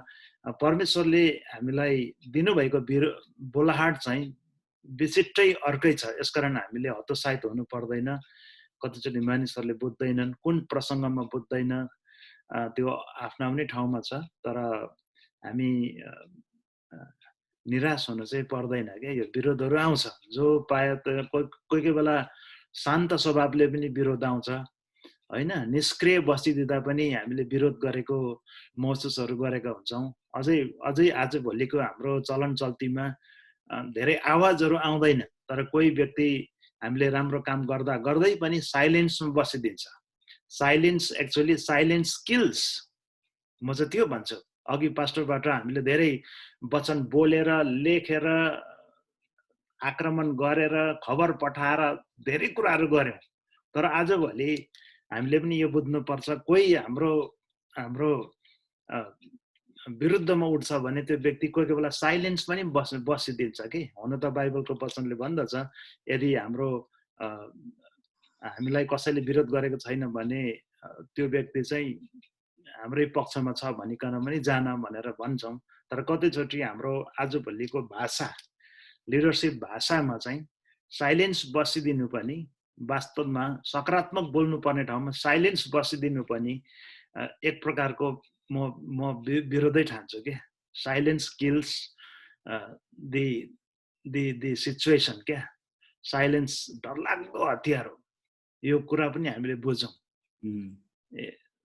एउटा चुपचाप, एउटा मौनता पनि कसैबाट आउँछ भने कतिचोटि एन्सर पनि हुनसक्छ भने कतिचोटि अपोजिसन पनि हो।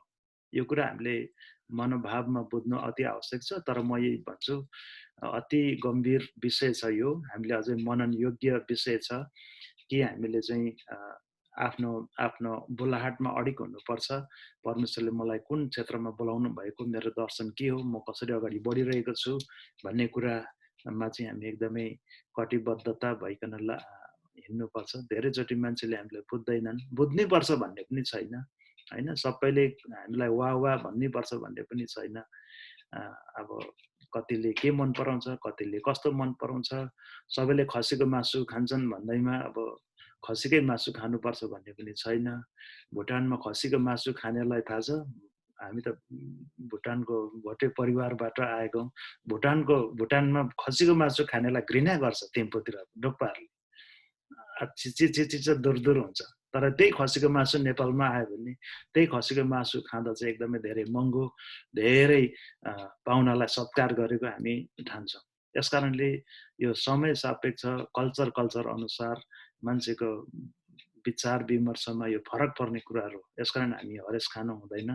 परमेश्वरले हामीलाई विभिन्न स्तरमा, विभिन्न लेयर्सको निम्ति बोलाउनु भएको छ। प्रभुलाई धेरै धन्यवाद। एकदम अनुभवी पास्टरबाट, शिक्षकबाट आज हामीले यो कुराहरू सुनेका छौँ, सिकेका छौँ र हामीले यो भोगी पनि रहेका छौँ। प्रभुलाई महिमा भएको छ। हामी हरेस खानु हुँदैन र आफ्नो बोलाहाट अनुसार हामी अगाडि बढ्नुपर्छ। आफ्नो दर्शन अनुसार अगाडि बढ्नुपर्छ। म यही भन्न चाहन्छु, म यही प्रार्थना गर्छु, प्रभु मलाई डाँडाको अग्लो झ्याम्म परेको धोपीको रुख बनाउनु भएन। तर म तल झाडीमा, तल उपत्यकामा, भ्यालीमा म सानो पोथ्रा छु, तर म बेस्ट पोथ्रा हुन सकौँ है। मेरो प्रार्थना यही छ। र अरूसँग कम्पेरिजन पनि गर्नु हुँदैन। Comparison kills our call. म त यही भन्छु। जब हामी अरूसँग तुलना गर्छौँ, त्यसले त्यो तुलनाले चाहिँ हाम्रो बोलाहाटलाई निभाइदिन्छ, मारिदिन्छ। Lord, I could not be a very green pine tree on the hilltop, but I am a small shrub in the valley. But let me a best shrub.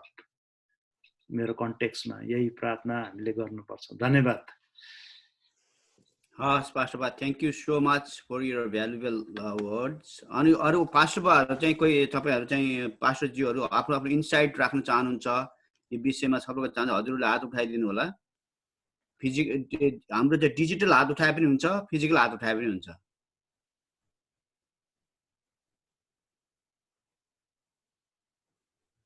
यो आजको विषयसँग सम्बन्धित कुराहरू तपाईहरुलाई अगाडि राख्नु छ छलफलमा भनेदेखि हजुरहरू जुन सहभागी हुन सक्नुहुन्छ। ल हाम्रो जित दाजुले उठाउनु भएको छ है हात।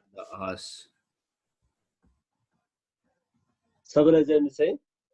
आजको वचन चाहिँ नि लिडरशिपको लागि न्यायमायाबाट भएको धेरै आशिषको कुराहरू हामीले सुन्न पायौं र एकदमै लिडरशिपको जीवनमा धेरै बाधा अवरोध पनि आउँछ, तर न्यायमायाले चाहिँ नि प्रार्थना सहित काम गर्दै जानुपर्छ भन्ने कुरा हामीले यहाँ सिक्न सक्यौं र त्यो काम सहित र प्रार्थना सहित काम गर्दै जाने प्रेरणा पनि उनले दिएका छन् हैन, यो न्यायमायाको पुस्तक अनुसार। तर प्रार्थना र कामलाई अगाडि बढाउन चाहिँ हामीले प्रार्थना सहित कामलाई अगाडि बढाउनु पर्छ। तर कति पटक त्यो काम र प्रार्थनालाई अगाडि बढाउन नसक्नु चाहिँ नि कि त्यो विश्वासको कमीको कारणले हो त, कि दर्शनको कमी कि विश्वासको कारणले त्यो विश्वास र कामलाई अगाडि गति दिन नसक्नु के विरोधको अवस्थामा पनि त्यो विश्वासको कमीको कारणले त्यो हुन्छ कि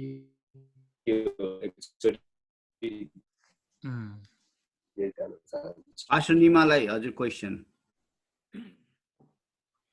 अब हामीले न्यायमायाकै केसलाई हेर्यौं भने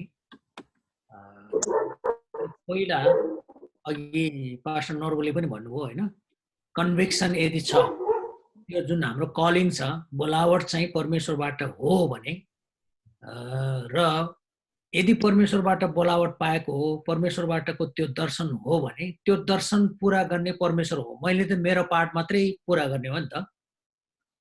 त्यसैले मैले चाहिँ मेरो पार्ट चाहिँ मैले चाहिँ मेरो काम चाहिँ गरिराख्नु पर्यो, बाँकी काम परमेश्वरलाई छोड्नु पर्यो। त्यसो भएको हुनाले पहिलो कुरा चाहिँ यो बिचैमा हामीले कहिलेकाहीँ छोड्नको कारण चाहिँ अघि पास्टर नर्बुले भन्नुभयो जस्तै हामी त्यो कलिङ र त्यो जुन भिजनमै कन्भिक्सन नभएर पनि हुनसक्छ र कहिलेकाहीँ प्रोबाटै आएको उसको जेन्युन भिजन र कलिङमा पनि शङ्का आउन सक्छ कि विरोधले गर्दाखेरि चाहिँ। त्यसैले त्यति बेला चाहिँ जति बेला त्यस्तो विरोध आउने बित्तिकै चाहिँ हामीले के सम्झाउनु पर्यो भने यो परमेश्वरको काम हो, यो परमेश्वरले दिनुभएको दर्शन हो, यो मेरो होइन। हिरो त परमेश्वर हो नि त, हिरो चाहिँ परमेश्वरलाई बनाउनु पर्यो, फाइट चाहिँ परमेश्वरलाई गर्न लाउनु पर्यो। हस्, थ्याङ्क यू। यसपछि हाम्रो आज चाहिँ पहिलोचोटि आउनुभएको छ पास्टर गोविन्द पौल कोइराला हेटौँडाबाट, उहाँलाई हामी स्वागत गर्दछौँ। र त्यसपछि हामी चाहिँ हाम्रो क्वेसन राख्नुपर्छ दुर्गाजङ थापा बहिरानबाट, उहाँलाई चाहिँ यो समय दिन्छु म। कता हुनुहुन्छ तपाईँ आफैलाई अनम्युट राखेर गरेर क्वेसन गर्न सक्नुहुन्छ। दुर्गाजङ थापा सर।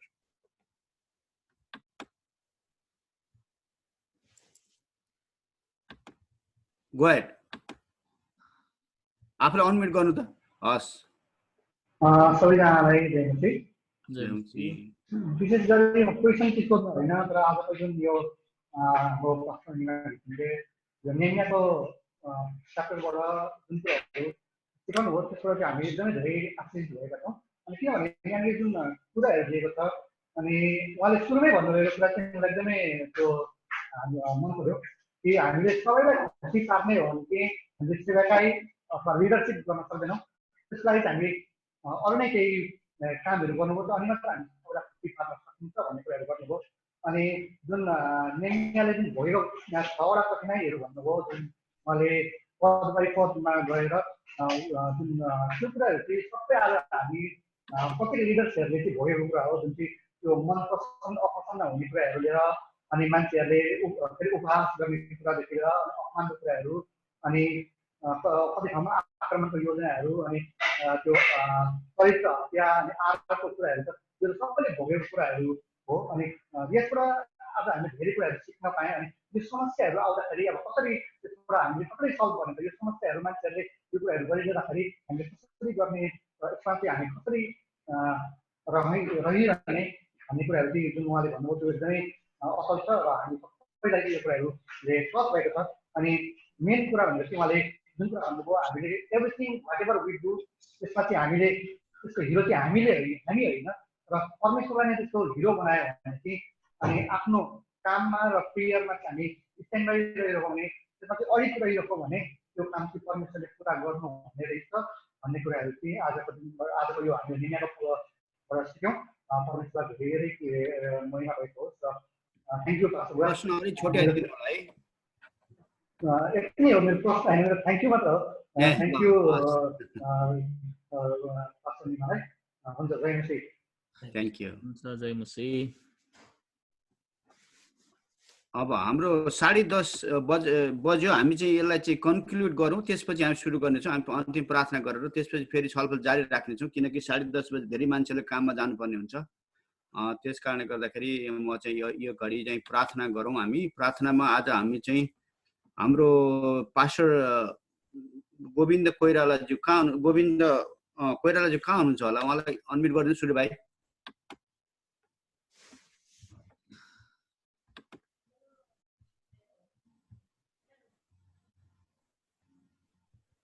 हुनुहुन्छ?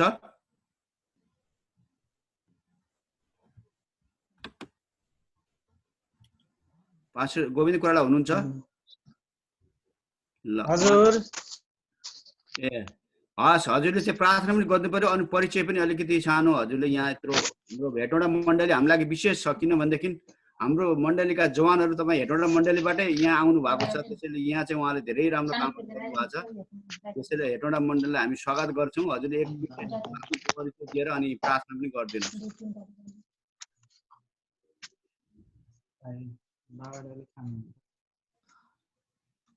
हजुर, के भन्नु सर?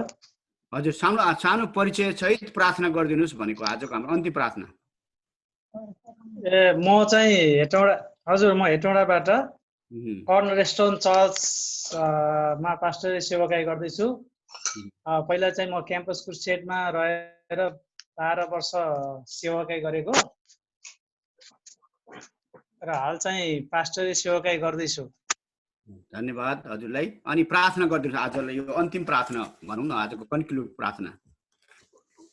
हस् त, धन्यवाद। म प्रार्थना गर्छु। परमेश्वर पिता, हामी तपाईँलाई धन्यवाद दिन्छौँ आजको शिक्षाको निम्ति। हामी तपाईँलाई महिमा दिँदछौँ। साँच्चै प्रभु, हाम्रो सेवाकाईमा मानिसहरूले धेरै प्रकारले विरोधहरू आलोचनाहरू आउँदछ अनि परमेश्वर आज हामी नहेमियाको पुस्तकबाट नहेमियाको जीवनबाट हेऱ्यौँ प्रभु, त्यो विरोधहरूको कसरी सामना गर्ने अनि विरोधहरू आउँदै गर्दा हामीले कसरी तपाईँ परम प्रभु परमेश्वरतिर आफ्नो ध्यानहरू लगाउने परमेश्वर आज हामीले सिक्यौँ। तपाईँ परमेश्वरलाई धन्यवाद दिन्छौँ।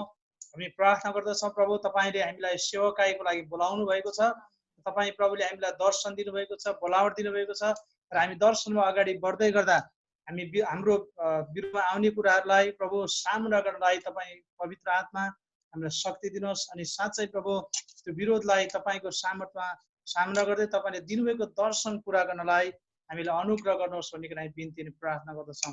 धन्यवाद दिन्छौँ परमेश्वर, तपाईँको दास नहेमियाको निम्ति हामी तपाईँलाई धन्यवाद दिन्छौँ। पास्टर निमा घिसिङको लागि उहाँले असल प्रकारले हामीलाई यस खण्डबाट सिकाउनु भयो। हामी तपाईँलाई धन्यवाद दिन्छौँ र उहाँको सेवाकाईमा तपाईँ परमप्रभुले प्रशस्त गरी आशिष दिनुभएको होस् भनिकन बिन्ती अनि प्रार्थना गर्छौँ। धन्यवाद चढाउँछौँ हाम्रो बिन्ती सुन्नुभएको लागि येशू प्रभुको नाममा, आमेन। धन्यवाद पास्टर गोविन्द कोइराला सरज्यूलाई। ल अब हामी छलफल जारी नै राख्नेछौँ। हजुरहरू चाहिँ यो छलफललाई जारी चाहिँ सुरेन्द्र राईले उहाँले हात उठाउनु भएको जस्तो लाग्यो मलाई। बोल्यो पास्टर सुरेन्द्र राई। हस् हस् पास्टर सुरेन्द्र हजुर जानुहोस् अगाडि। ल होइन, मैले उठाइन हजुर, प्रार्थना गरेर राख्नु भएको होला।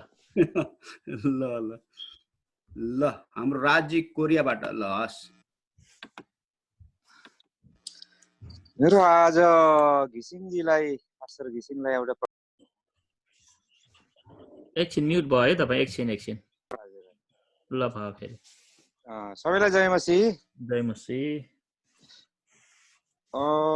आज वक्ता पास्टर घिसिङलाई मेरो प्रश्न, विजय कर्मचारीजी आउँदाखेरि मैले हात उठाएको थिएँ तर सुन्ने विचार थियो, तर त्यति बेला धेरै को प्रश्न भएको हुनाले टाइम भएन होला। जस्तो कि म 2011 मा छुट्टीमा जाँदा दसैँमा परेको थियो कोरियादेखि जाँदा त्यो छुट्टीमा जाँदा मैले टिका लगाइनँ दसैँको। अनि भाइहरूबाट धेरै विरोधहरू भयो। पछि विरोधहरू भए। भाइ नेपालमा हिन्दू संस्कार। अनि अस्ति विजय कुमार कर्मचारीजीको जुन भाइहरूलाई मिलाप गर, भाइहरूको बारेमा प्रार्थना गर भनेर हाम्रो मत्तीको पुस्तकबाट वचन बोल्नु भएको थियो। अब म पनि नेपाल गएर सेवाकाई गर्ने इच्छा गरिरहेको छु। धेरै लामो समय भयो परुलाई पाएको। अब कसरी सेवाकाई सञ्चालन गर्ने होला? बाइबलको त्यही भनाइ अनुसार सबै विश्वासीहरूलाई, आफ्नो रिलेटिभहरूलाई, अब हिन्दू संस्कारमा रहेकाहरूलाई कसरी प्रभुको राज्य विस्तार गर्न सकिन्छ? त्यसमा बाइबलको वचन अनुसार प्रार्थना गरेर सुरुवात गर्ने कि कसरी गर्ने होला? हाम्रो पास्टरजीलाई एउटा यसको गरिदिनुहुन्छ कि भनेर, कसरी गर्दा राम्रो होला? मेरो अनम्युट छ? सेवाकाई अनम्युट छ। अनम्युट छ। धेरै धन्यवाद प्रश्नको लागि। हजुर। पहिलो कुरा त तपाईको जुन आफ्नो दाजुभाइ, आफ्नो शाखा सन्तान प्रभुमा बाँचोस् भन्ने जुन चाहना छ, त्यो चाहना तपाईँ आफैबाट भन्दा पनि प्रभुबाट आएको भन्ने म मानिलिन्छु। त्यो एकदम राम्रो कुरो हो। अब त्यो भइसकेपछि अब यही कुरालाई मैले नेहमायासँग जोड्नु पर्यो भने जहिले पनि मैले लिडरहरूलाई लिडरसिप क्लासमा सोध्ने गरेको चाहिँ के हो भने के कुराले हामीलाई चाहिँ लिडर हुनलाई मोटिभेट गर्यो। हामी लिडर हुनको कारण, हामी पास्टर हुनको कारण, हामी चर्चमा कुनै पनि लिडरसिप रेस्पोन्सिबिलिटी जिम्मेवारी लिनको कारण चाहिँ के हो, त्यसको पछाडिपट्टिको मोटिभ चाहिँ के हो, के कुराले चाहिँ मोटिभेट गर्यो भन्ने कुरामा आउँछ। अब यहाँ चाहिँ नेहमायाको केसमा हेऱ्यो भने दुईटा कुरा छ कि, एउटा चाहिँ परमेश्वरको महिमा छ, अर्को चाहिँ आफ्ना मानिसहरूको माया छ। त्यो यरुशलेमको पर्खाल भत्किनु भनेको, त्यहाँको मूल ढोकाहरू के भन्छ जलाइएको अवस्थामा रहनु भनेको चाहिँ परमेश्वरको महिमासँग गाँसिएको कुरो हो। किनभने यहुदीहरूको लागि यति प्यारो त्यो जेरुसलम सहर चाहिँ, परमेश्वरको सहर, परमेश्वरको वासस्थान भएको ठाउँ। अनि त्यो भत्किएको देख्दाखेरि उसको चाहिँ भक्कानो फुटेर आउँछ उसको अवस्था सुन्दाखेरि। त्यति मात्रै होइन, उसका मानिसहरूले दुःख भोगिराखेको छ, निन्दा खेपिराखेको छ भन्दाखेरि उसकोमा एक किसिमको पीडा, त्यसले 4 महिनासम्म ऊ चाहिँ सुत्न सकेको छैन, उसको अनुहार उदास छ। त्यसैले हामीलाई सेवाकाईमा आउनलाई के कुराले चाहिँ मोटिभेट गर्छ? यदि यो कुराले मोटिभेट गर्यो होइन, परमेश्वरको महिमा र मानिसहरू यसु बिना नरकमा गइराखेका छन् भन्ने कुराले चाहिँ हामीले प्रेरणा पाएर हामीले चाहिँ त्यो कुराले मोटिभेट गरेर सेवाकाई सुरु गर्यो भने चाहिँ अब नेहमाकै केसमा पनि अब तपाईको लागि पनि यो अब जुन कुरा आफ्नो परिवार, आफ्नो आफन्तहरू प्रभुमा बाँचोस् भन्नेको छ, अब प्रार्थना सहित त्यो प्रभुबाट आएको हो। तर त्यसको लागि तपाईँ पास्टरै हुनुपर्छ भन्ने चाहिँ होइन, फेरि होइन। तपाईँलाई पास्टर भएर चाहिँ उहाँहरूलाई बचाउने भन्दा पनि पास्टर नभएर पनि उहाँहरूलाई सुसमाचार सुनाउन त सक्नुहुन्छ होइन। त्यसैले पहिला काम चाहिँ सुसमाचारबाट सुरु गरेर यदि तपाईँकोले सुसमाचारको काम गर्दै गर्दाखेरि के भन्छ प्रभुले काम गर्दै जानुहुन्छ र त्यसपछि तपाईँले गर्न सक्नुहुन्छ। तर अब त्यसको मतलब यो गर्न नहुने भन्ने कुरो होइन, पास्टर भएर सुसमाचारको काम गर्न नहुने भन्ने होइन। तर पास्टर हुनमा, सेवाकाई सुरु गर्नुको पछाडिपट्टिको मोटिभेटिङ फ्याक्टर चाहिँ के हो, मोटिभेट चाहिँ केले गरिरहेछ, मोटिभेसन हामीलाई केले दिइरहेछ भन्ने कुरा चाहिँ हामीले चेक गरेर त्यसरी गयो भने, नेहमायाको जस्तै भएर गयो भने चाहिँ प्रभुले त्यसमा हामीलाई सहायता गर्नुहुन्छ। हवस्, धन्यवाद। Thank you. अनि अरू कोही हुनुहुन्छ पास्टर बा गुरुबाहरू, तपाईँहरू यसमा चाहिँ अगाडि आफ्नो इन्साइट राख्न चाहने, प्रश्न राख्न चाहने? पास्टर केशव छेत्री इन्डियाबाट हुनुहुन्छ। हस् पास्टर बा। हजुर जय मसीह। आजको वचन सुन्दै गर्दाखेरि मलाई एउटा प्रश्न सोध्नु मन लागेको। अब नहमियाले जुन प्रकारले त्यो सतावट विरोधलाई सामना गरे, तर उसले सधैँ आफ्नो दर्शनलाई, प्रभुले उसलाई जे दर्शन दिनुभएको थियो त्यो सधैँ जीवित राख्यो, जल्दो राखेर अब त्यो मिसन उसको एकम्प्लिस भयो है, पूर्ण गर्यो। तर बाइबलमा त्यो एउटा घटना मलाई याद भयो, बप्तिस्मा दिने यूहन्ना, जसले उसले नहमियाले जस्तै आफ्नो मिसनलाई उसले कम्प्लिट गरेको थियो जब ऊ जेलमा थियो, किनभने उसको कामै अब प्रभुलाई चिनाउनु थियो अनि यीशुलाई संसारमा, अनि उसले राम्रोसँगले त्यो कामलाई अब कम्प्लिट गरेको भन्ने बुझ्छु म चाहिँ। अनि त्यतिखेर चाहिँ अब उसले लास्टमा चाहिँ एउटा चाहिँ आफ्नो चेलाहरूलाई यीशु कहाँ पठाएको कुराहरू हामीले देख्छौँ नि, कि हामीले अरू कसैको, मैले कसैको बाटो अझै हेर्नुपर्छ कि हामीले पर्खेको तपाईँ नै हुनुहुन्छ भनेर प्रश्न गर्छ। अनि उसको यीशु ख्रीष्टप्रति चाहिँ मेरो प्रश्न चाहिँ उसको यीशु ख्रीष्टप्रति चाहिँ अब एकदमै उसको प्रकाश चाहिँ पुरा एकदमै तीव्र थियो, उसले चिनाएको हो संसारलाई, उहाँ चाहिँ संसारको पापलाई उठा लैजाने थुमा हुनुहुन्छ भनेर। तर के उसको जीवनमा आएको कष्ट अनि त्यो एक्लोपन, त्यो जेलको त्यो कष्टले गर्दाखेरि नै उसको त्यो प्रकाश धमिलो हुँदै गएको हो कि न के होला भन्ने एउटा जान्नु मन लागेको मलाई।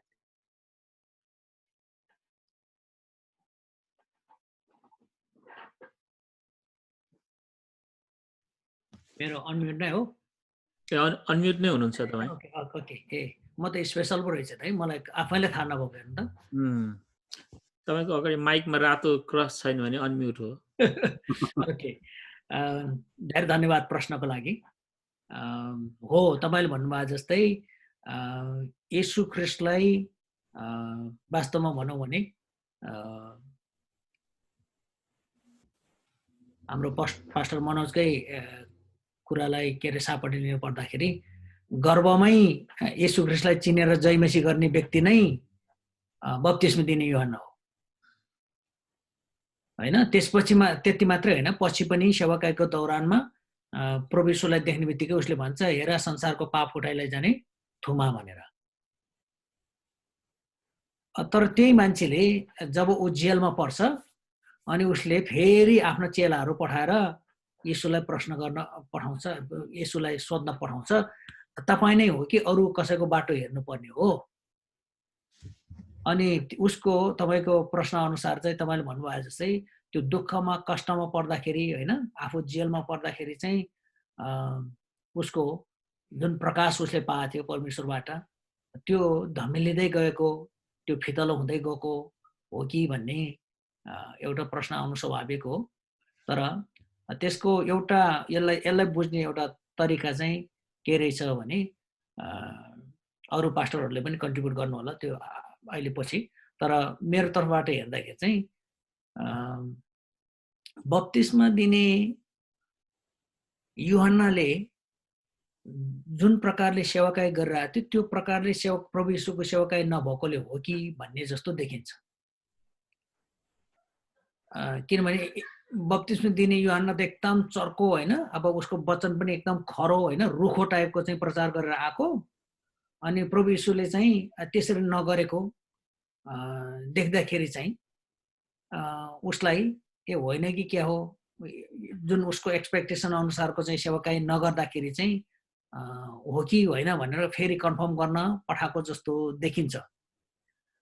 र जब प्रभु येशूले फेरि जवाब पठाउनुहुन्छ नि उनीहरूलाई, अब प्रभु येशूले पहिला यशायाको पुस्तक पढेर चाहिँ के भन्नुहुन्छ भने, परमप्रभुको आत्मा म माथि छ होइन, गरिबहरूलाई सुसमाचार सुनाउनलाई या थोकहरू भनेर भन्नुहुन्छ त्यो कुरा। तर जब यूहन्ना कहाँ फेरि समाचार पठाउनुहुन्छ नि प्रभु येशूले, त्यो यूहन्नाको चेलाहरू प्रश्न गर्न आउनेहरूलाई जवाब पठाउँदाखेरि चाहिँ फेरि के भन्नुहुन्छ भने सबै कुरा भन्नुहुन्छ, अन्धाहरूले आँखा देख्छन् होइन, अब चाहिँ के भन्छ गरिबहरूले सुसमाचार सुनिराखेका छन्, सुनाइराखेका छन्, तर त्यहाँ कैदमा परेकाहरूलाई छुटकारा दिइरहेछन् भन्ने कुरा चाहिँ फेरि प्रभु येशूले पनि छुटाउनु भएको छ कि।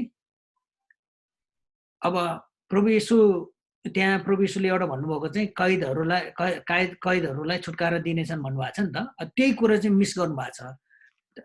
त्यो भनेको भए चाहिँ फेरि यूहन्नाको मनमा अझै प्रश्न उठ्थ्यो होला, ओहो खोइ त म चाहिँ यहाँ जेलमा परिरहेको छु होइन, कैदमा परेकाहरूलाई छुटकारा दिनलाई आउनुभएको भन्छ ख्रीष्ट।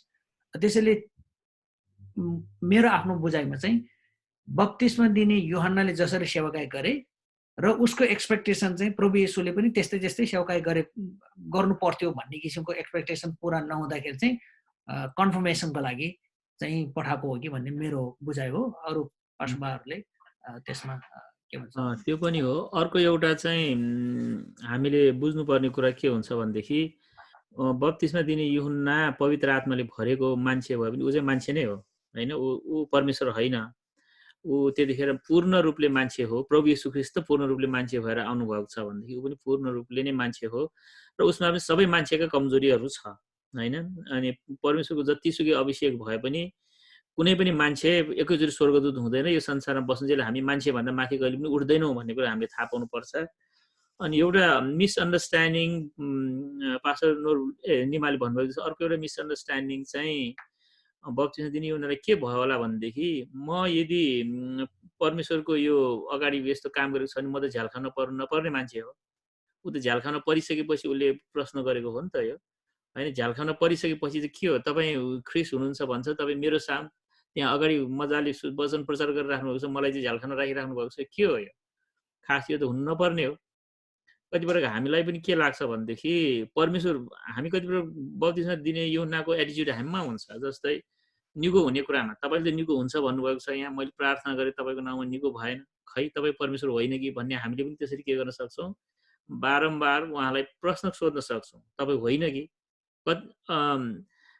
त्यस कारणले गर्दाखेरि यहाँ उसले सोधेको चाहिँ एउटा के छ भनेदेखि हामी मानिसमा एउटा एक्सपेक्टेसन हुन्छ हैन। कहिले हाम्रो सेवकाई गरेको यो स्टाइल अनुसार एक्सपेक्टेसन हुन्छ भनेदेखि परमेश्वरले यहाँ भनेपछि एउटा कुन कन्टेक्स्टमा भनेको नबुझेर होल पिक्चर नबुझेर एउटा सानो कुरालाई मात्र हेर्दाखेरि चाहिँ हामी मिसअन्डरस्ट्यान्डिङ हुन्छ। उसले त प्रभु येशू ख्रीष्ट होइन कि भन्नेमा गयो, किन ऊ झ्याल खान नपरेको। हामी कतिपय अहिले कोरोना भाइरसको टाइममा पनि थुप्रै पास्टरले के भन्छ, क्रिस्चियनलाई कोरोना भाइरस लाग्दैन भन्छ, त्यो पनि जोन द ब्याप्टिस्टको सिन्ड्रोम भन्छु म। अनि लागेपछि तपाईँ होइन कि के भन्छ त्यस भन्ने अवस्थामा पुग्छ हामी। कुनै पास्टरले कुनै लिडरले क्रिस्चियनलाई हाम लाग्दैन यो हो यस्तो हो भनेर गर्छ भनेदेखि उसमा पनि के छ, यही स्पिरिट छ। प्रभु येशूले गरेपछि उहाँ त म्याजिक हामीलाई जादुको एउटा बनाउनु हुन्छ र हामी मान्छे हुँदैनौँ। हामी चाहिँ साधारण मान्छे होइन, सुपर नेचुरल बिङ भनेर हामीले आफूलाई त्यसरी सोच्यो भनेदेखि अनि हामीले के छ, परमेश्वर हाम्रो नजिक हुन्छ हामी शङ्का गर्छौँ होइन। उसले उसमा शङ्का आएको कुरा चाहिँ किनभने ओभर कन्फिडेन्स अलवेज हामीलाई चाहिँ डाउटमा लान्छ कि हामी एक्सट्रिममा गयो भने यता एक्सट्रिममा गएको मान्छे उता एक्सट्रिममा जान्छ। बट जोन द ब्याप्टिस्ट पेटमै हुँदाखेरिको मान्छे त त्यसरी उसले गर्यो भनेदेखि हाउ मच मोर। त्यो भएकोले गर्दाखेरि यहाँ मैले थप्नु पर्दा पास्टर निमाले भनेको जस्तो एउटा स्टाइलको कारणले आउँछ भनेदेखि मेरै जस्तो गर्नुपर्ने किन भएन। अर्को चाहिँ के छ, हाम्रो आफ्नो समस्याले गर्दाखेरि तपाईँले त यो गर्नुपर्ने भएन। अनि हामी चाहिँ एउटा अननेसेसरी एक्सपेक्टेसन आफैमा राख्छौँ, आफैलाई अरू अन्य जातिभन्दा एकदमै महान आफूलाई हामी विश्वासीहरू कहिले पनि त्यो सोच्नु हुन्छ जस्तो लाग्दैन कि मलाई। जुन एउटा परमेश्वरले प्राकृतिक रूपमा राख्नु भएको छ उहाँ हामी त्यस्तै हामी जन्मन्छौँ, हामी पनि मर्छौँ, हामीलाई पनि रोग लाग्छ, सबै हुन्छ, तर हाम्रो साथमा परमेश्वर हुनुहुन्छ र जस्तोसुकै अवस्थामा पनि विश्वास गर्नुपर्ने कारण चाहिँ त्यो हो। हुन्छ त्यति नै राखौँ। म थ्याङ्क यू। अलिकति मैले अलिकति थप्न चाहेँ। अहिले पास्टर मनोजले भन्नुभयो जस्तै यो ह्युमेननेस भन्छ नि, हामी मानिस हौँ भन्ने कुरा, त्यो मलाई याद आएको चाहिँ पत्रुसको पनि। पत्रुस होइन, प्रभु येशूले एक दिन सोध्नुहुन्छ नि सबैलाई होइन, मानिसहरूले के भन्दो रहेछन् मलाई भनेर भन्दाखेरि के भन्छ, चेलाहरूले भन्छ कसैले के भन्छ एलिया भन्छ, कसैले बप्तिस्मा दिने यूहन्ना, कसैले चाहिँ अगमवक्ताहरूमध्ये एक भनेर भन्छ। अनि प्रभु येशूले फेरि चेलाहरूलाई हेरेर सोध्नुहुन्छ तिमीहरू चाहिँ के भन्छौ त, म को हुँ भनेर भन्छौ भन्दा पत्रुस अगाडि बढेर तपाईँ परमेश्वरको पुत्र ख्रिस्ट हुनुहुन्छ भनेर भन्छ। अनि प्रभुले त्यहीँनिर भन्नुहुन्छ पत्रुसलाई, तिमीलाई चाहिँ यो चाहिँ माथिबाट आएको प्रकाश हो भनेर भन्नुहुन्छ। तर त्यही पत्रुस हो 3 पटकसम्म प्रभु येशूले के गरे, चिन्दिन भने। माथिबाट प्रकाश पाएर कसैले नचिनेको येशूलाई चिनेकै मान्छेले 3 पटकसम्म म चिन्दिन। कहिलेकाहीँ मान्छेलाई परिस्थितिले होइन, अघि भने जस्तै जतिसुकै प्रकाश पाएको भए पनि, जतिसुकै अभिषेक पाएको भए पनि मानिस नै हो। त्यो चाहिँ पत्रुसमा पनि देखिन्छ र त्यो केस हुनसक्छ के अरे बप्तिस्मा दिने यूहन्ना पनि। Thank you pastor. एउटा यहाँ चाहिँ फेसबुकबाट क्वेसन आएको छ, यो पास्टर निमालाई स्पेसल कोट गरेको छ। हाम्रो विनोद सेन ठकुरीले उहाँ चाहिँ पर्मानेन्ट क्रिस्चियन फलोवर हुनुहुन्छ। उहाँले धेरै कुराहरूमा चाहिँ नेपालमा चाहिँ प्रचार प्रसार गरिराख्नु भएको छ आफ्नो लेभलमा। उहाँको प्रश्न छ, प्रश्नको लागि धन्यवाद पनि भन्छु हामी विनोदजीलाई। अहिलेको नेपालको क्रिस्चियनहरू माथि भइरहेको खेदो सतावट भइरहँदा नेमन्याले भनेले झैँ चर्चको गेटमा सुरक्षाको निम्ति देखावटीको रूपमा भए पनि कुनै सेक्युरिटी गार्डलाई हतियारसहित गेटमा राख्न उचित हुन्छ कि हुँदैन?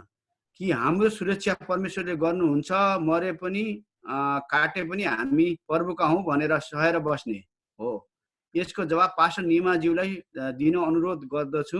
हस्, धन्यवाद अनि जय मसीह सबैलाई भन्नुभएको छ। हुन्छ, धेरै विनोद सिंह ठकुरीज्यूलाई धेरै धन्यवाद प्रश्नको लागि।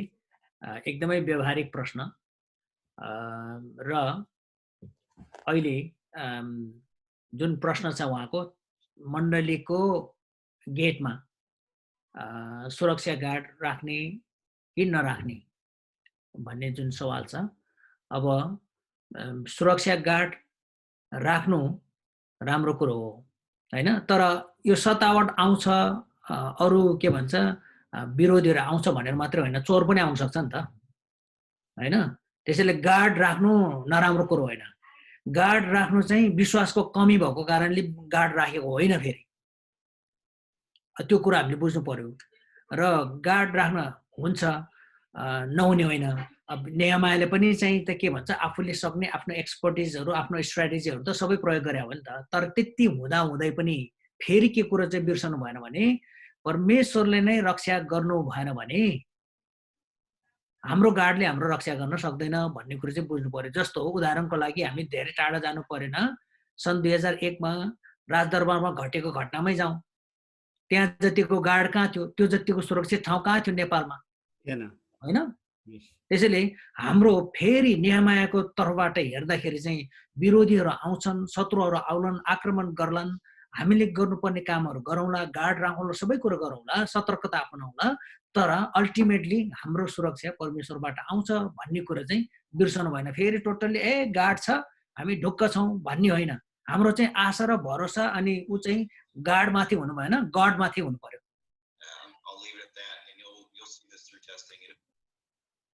हस्, धन्यवाद। अरू कोही हुनुहुन्छ हजुरहरू?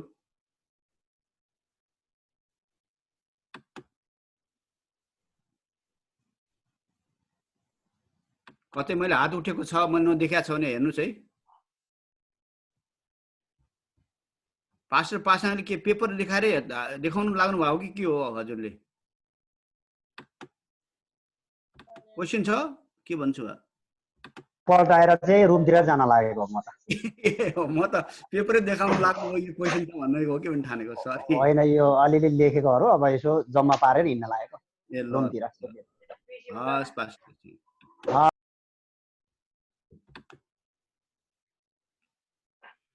अब अरू कोही खासै प्रश्न आएन पास्टर? हाम्रो पास्टर नर्बुले हात उठाउनु भएको छ। प्रश्न होइन, यो सानो एउटा अघि मैले भनेकै कुरामा कतिचोटि अहिले यो लाइनमा आउँदाखेरि विरोध अथवा क्रिटिसिजम, कोही बेला विरोध, स्ट्रङ विरोध, अब हानि हमला गर्ने टाइपकै विरोध त म भन्दिनँ, तर एउटा कन्स्ट्रक्टिभ क्रिटिसिजम, निर्माण गरिने प्रकारको आलोचना हाम्रो सेवकाईको दौरानमा काम कारवाहीमा आउँछ भने कोही बेला हामी पनि अलिकति एटेन्सन चाहिँ हुनुपर्छ। त्यो चाहिँ सुधारको निम्ति हो कि कोही बेला सबै विरोध, सबै प्रकारको क्रिटिसिजम नकारात्मक बिगार्ने प्रकारकै चाहिँ हुँदैन। कोही बेला हामीलाई पनि अब सपार्ने टाइपको पनि हुन्छ। यसकारणले अलिकति सकारात्मक रूपले चनाखो भएर हामीले पनि सुधारको बाटोमा पनि आउनुपर्ने हुन्छ। त्यतिकै मान्छेले विरोध गर्दैन, मान्छेले त्यतिकै हामीलाई लालसाना लाउँदैन। सुधारको बाटोमा पनि हामी फर्किआउनु पर्ने हुन्छ। कोही बेला आउट अफ ट्र्याक भइसकेको हुन्छौँ हाम्रो शिक्षामा, काम गर्ने तौर तरिकामा। तर अस्ति पास्टर विजयले फेरि भन्दै हुनुहुन्थ्यो, कतिचोटि चाहिँ विरोधहरूलाई एभोइड पनि गर्नुपर्छ होइन। हाम्रो नेपालीमा एउटा भनाइ छ, कुकुर भोक्दै गर्छ हात्ती लम्किँदै गर्नुपर्छ भन्ने होइन। कुकुर भोक्छ, हात्ती चाहिँ लम्किरहन्छ, त्यो चाहिँ एउटा एभोइडिङ कतिचोटि चाहिँ अब वास्ता गर्न हुँदैन, उनीहरूप्रति जाइ लाग्नु हुँदैन, तर आफ्नो बाटो लागिरहनु पर्छ भन्ने। अब अरूलाई अब विरोधीहरूलाई चाहिँ कुकुर सम्झेको होइन, आफू चाहिँ हात्ती भएको होइन, तर एउटा यो कथाको सन्दर्भमा मात्रै कतिचोटि चाहिँ एभोइड पनि गर्नुपर्ने हुन्छ विरोध नगरेर। तर कतिचोटि चाहिँ विरोध त म भन्दिनँ, तर क्रिटिसिजमहरू चाहिँ अब हल्का प्रकारले सुधारको पक्षबाट हामीले लिएर आफू पनि कतै मैले बिराएको छु कि भनेर सुध्रिने, सुधार्ने, करेक्सन गर्ने, आफूलाई नै सजग तुल्याउने पनि हेर्नुपर्ने हुन्छ। प्रभुलाई धन्यवाद होस्। हुनु त विरोध आइ नै रहन्छ। मैले यस्तो कल्पना गर्छु यति बेला अब लाइभ हेरिरहनु भएको छ, अभिषेक जोशी चाहिँ कन्भर्ट भएर ठुलो पास्टर बनेर काठमाडौँमा उहाँले चाहिँ ठुलो मिसनको काम फेरि सुरुवात गर्नुहुन्छ भने उहाँको विरोधी फेरि क्रिस्चियन नै हुन्छ है। हेर्नुहोस्, अब यो चाहिँ कटु सत्य हो होइन। अब अभिषेक जोशी अहिले कन्भर्ट भएर ब्याक टु क्रिस्चियनिटी आएर राम्रो सेवकाई, उहाँको मेगा ठुलो चर्च होस्, धेरै मिसनरी पठाउने उहाँको मण्डलीबाट होस्, त उहाँलाई पनि फेरि विरोध गर्ने, आक्षेप लाउने, उहाँको खुट्टा तान्ने प्रविधिका मानिसहरू त अवश्य नै हुन्छ। यस कारणले सबै विरोधहरूसँग डराउनु पनि हुँदैन, नकार्नु पनि मिल्दैन। हामी मान्छे नै यस्तै प्रविधिमा छौँ। यसरी नै हामीले असल गुलाब बन्नुपर्छ भने काँडाको बिचमै हुर्केको चाहिँ गुलाब चाहिँ सुन्दर हुन्छ। काँडै बिनाको गुलाब के गुलाब होइन, काँडा सरीको गुलाब चाहिँ मूल्यवान गुलाब हो। म चाहिँ यही ठान्दछु। धन्यवाद। धन्यवाद पास्टरबालाई। अब चाहिँ हामी 11 पनि बज्यो। ल हुन्छ, म पनि एउटा लास्ट एउटा भनौँ होइन यो विरोधको बारेमा। बाइबलमा हामीले हेऱ्यौँ भनेदेखि वास्तवमा पुरानो करार सबै इजरायलको स्टोरी देख्दाखेरि चाहिँ विरोधको कुरा परमेश्वरले नै पठाउनुहुन्छ। मैले अध्ययन गर्दा मैले थाहा पाएको कुरा चाहिँ जुन बेलादेखि इजरायलीहरूलाई परमेश्वरले कनानमा लानुभयो त्यही बेलादेखि पलिस्तीहरूलाई पनि लानु भएको छ।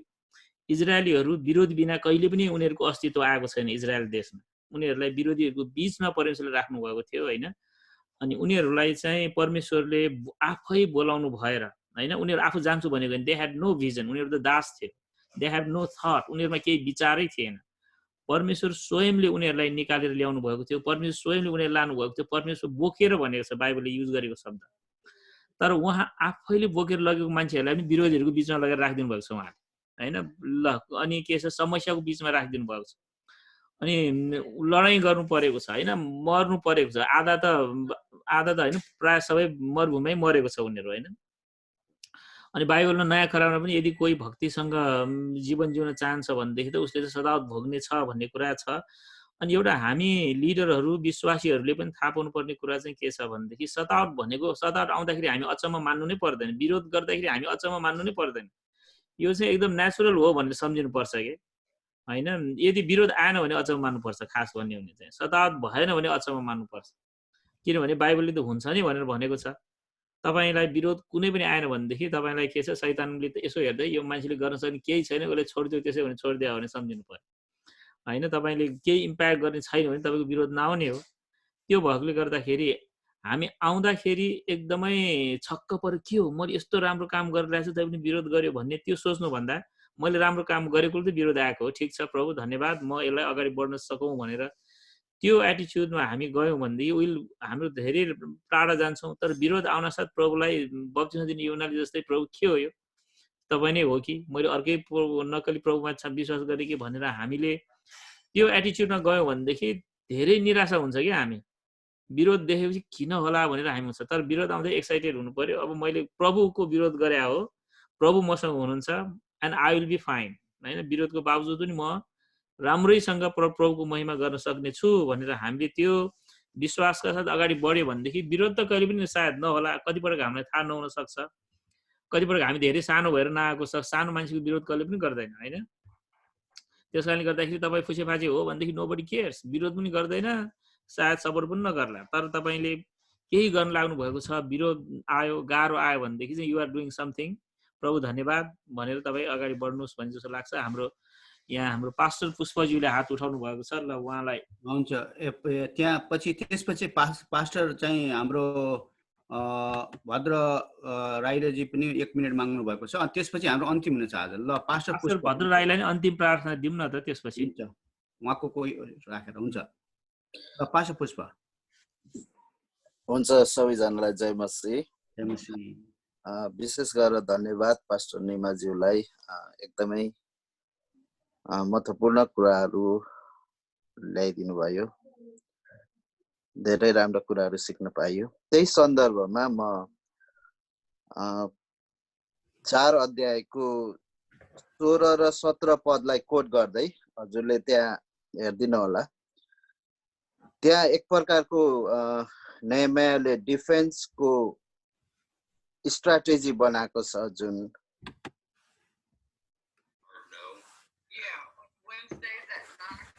तपाईको म्युट भयो पास्टर पुष्प, तपाईको म्युट भइरहेछ।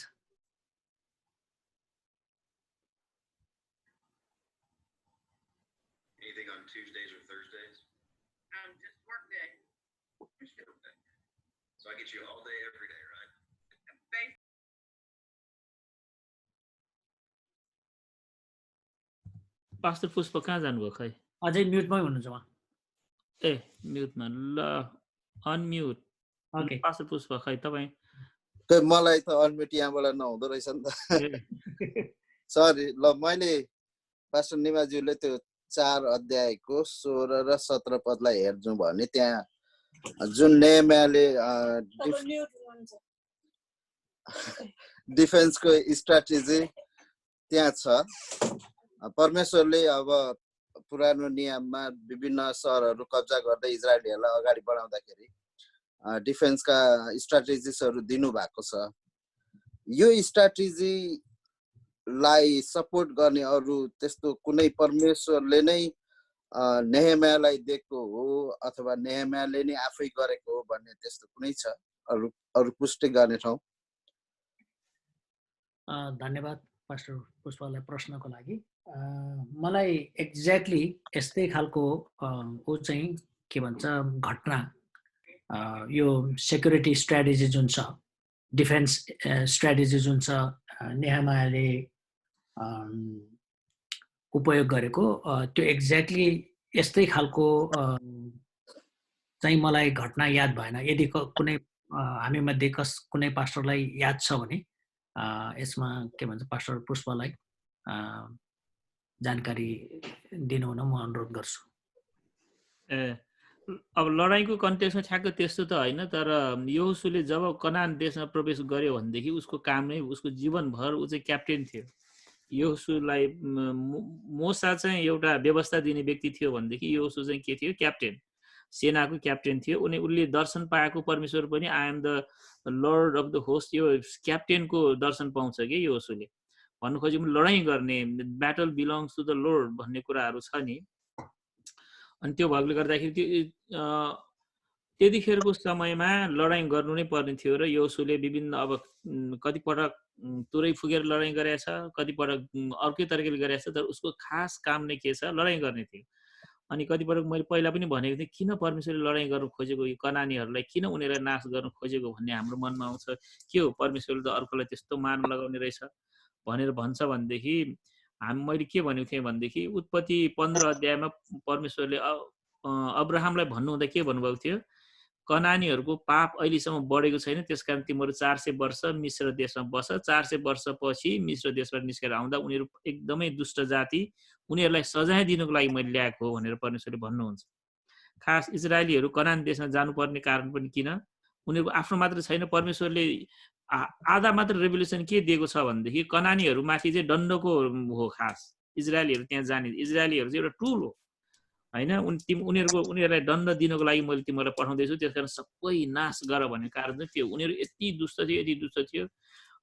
संसारको अहिले सबभन्दा खराब मान्छे तपाईँले सोच्नुभयो भने त्योभन्दा खराब थियो कनानीहरू। त्यो भएकोले गर्दाखेरि लडाइँ गर्न कतिपटक परमेश्वरले साँच्चीकै फिजिकल्ली पनि के दिनुहुन्छ? दण्ड दिनुहुन्छ। यही संसारमा पनि उहाँले दण्ड दिनुहुन्छ। अनि त्यो चाहिँ नेहेमियाको कन्टेक्स्टमा त्यो भयो। थुप्रै परमेश्वरले एउटै मात्र स्ट्राटेजी गर्नुहुन्न, तर उहाँले धेरै धेरै स्ट्राटेजी युज गर्नुहुन्छ। यसमा चाहिँ परमेश्वरले नै दिनुभएको स्ट्राटेजी हो भनेर बुझ्ने कि नेहेमियाले आफै बनाएको भनेर बुझ्ने? परमेश्वरको प्रेरणामा नेहेमियाले बनाएको गड परमेश्वरले स्वर्गबाट एउटा दुईटा कुरा पवित्रताको कुरा जस्तै पवित्र स्थान कसरी बनाउने भन्ने कुरामा परमेश्वरले मोसालाई एक एक कुरा भन्नुभयो होइन। तर अरू कुराहरूमा परमेश्वरले हामीलाई हाम्रो वरदान युज गर्नुहुन्छ कि उहाँले हामीले जन्माउँदाखेरि नै कतिवटा वरदान दिनुभएको छ नि त। अनि ल तिमीलाई मैले दिएको वरदान अनुसार प्रयोग गर, यो गर, तिम्रो दिमागमा आउँछ, सोच्न सक्छ। परमेश्वरले हाम्रो दिमाग नै परमेश्वरले बनाउनु भएको पनि हरेक कुरा हो, तर शैतानले पनि राख्न सक्छ एक दुईवटा कुरा हाम्रो दिमागमा होइन, ओपन त्यो फाइल सेयर गरे जस्तै भनौँ। तर यो कुरा चाहिँ नेहेमियाले आफूले गरेको परमेश्वरको प्रार्थनामा उसको दिमागमा गरेको भने बुझ्छु म चाहिँ। परमेश्वरले यो गर त्यो गर भनेर यस्तोमा उहाँले दिनुहुन्न। हस्, पास्टर भद्र राईले यो समय लिइदिनु हुन र क्वेसन आन्सर हजुरको के जिज्ञासा राखेर अनि प्रार्थना पनि हजुरले गरिदिनु होला। आज अन्तिम प्रार्थना।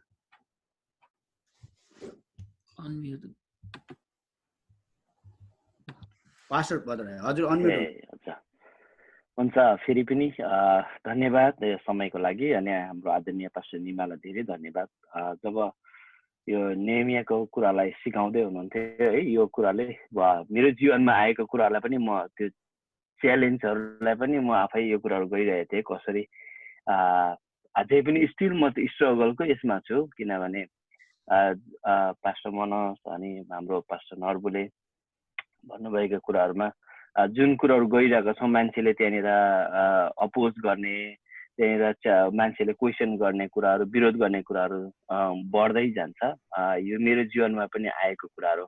तर आजको जुन शिक्षाबाट हामीले सिकेका छौँ र म एउटा कुरा चाहिँ भन्न चाहन्छु। अहिले अब हामी यहाँनिर पास्टर्स, लिडर्स अनि अनलाइनबाट पनि हेर्ने, जुममा पनि हामी छौँ र हाम्रो एउटा क्रिस्चियनहरूले विरोध गर्नु हुँदैन भन्ने कुराहरूमा भन्दा पनि हामी विरोध गर्दाखेरि एउटा बाइबलले बिब्लिकली तरिकाले 1-to-1 होइन, अहिले मिडियाको यस्तो फेसबुकमा युट्युबमा लेखेर विरोध गर्नुभन्दा प्रत्यक्ष त्यही व्यक्तिलाई पर्सनल्ली मेसेज गरेर हुन्छ कि केही चित्त नबुझेको कुरालाई त्यसरी गर्दाखेरि अझै राम्रो हुन्छ कि हाम्रो एउटा इसाईहरूको एउटा गवाही त्यस्तो पनि झन् राम्रो हुन्छ कि। किनभने अहिले त अब यो मिडियाको कुरालाई हामीले धेरै नै चलाइरहेको छ, राम्रो पनि हो। तर अब यसले चाहिँ अब एउटा कसैलाई मैले उदाहरणको लागि मैले पास्टर निमालाई के भन्नु छ भने फेसबुकमा लगाएर भन्नुभन्दा उहाँलाई मैले फोन गरेर अथवा मेसेज पर्सनली गरेर गर्दाखेरि चाहिँ धेरै राम्रो, धेरै कुराहरू बुझिने, उहाँको आफ्नो तरिकाको सोच विचारले हामी लेख्छौँ, भन्छौँ।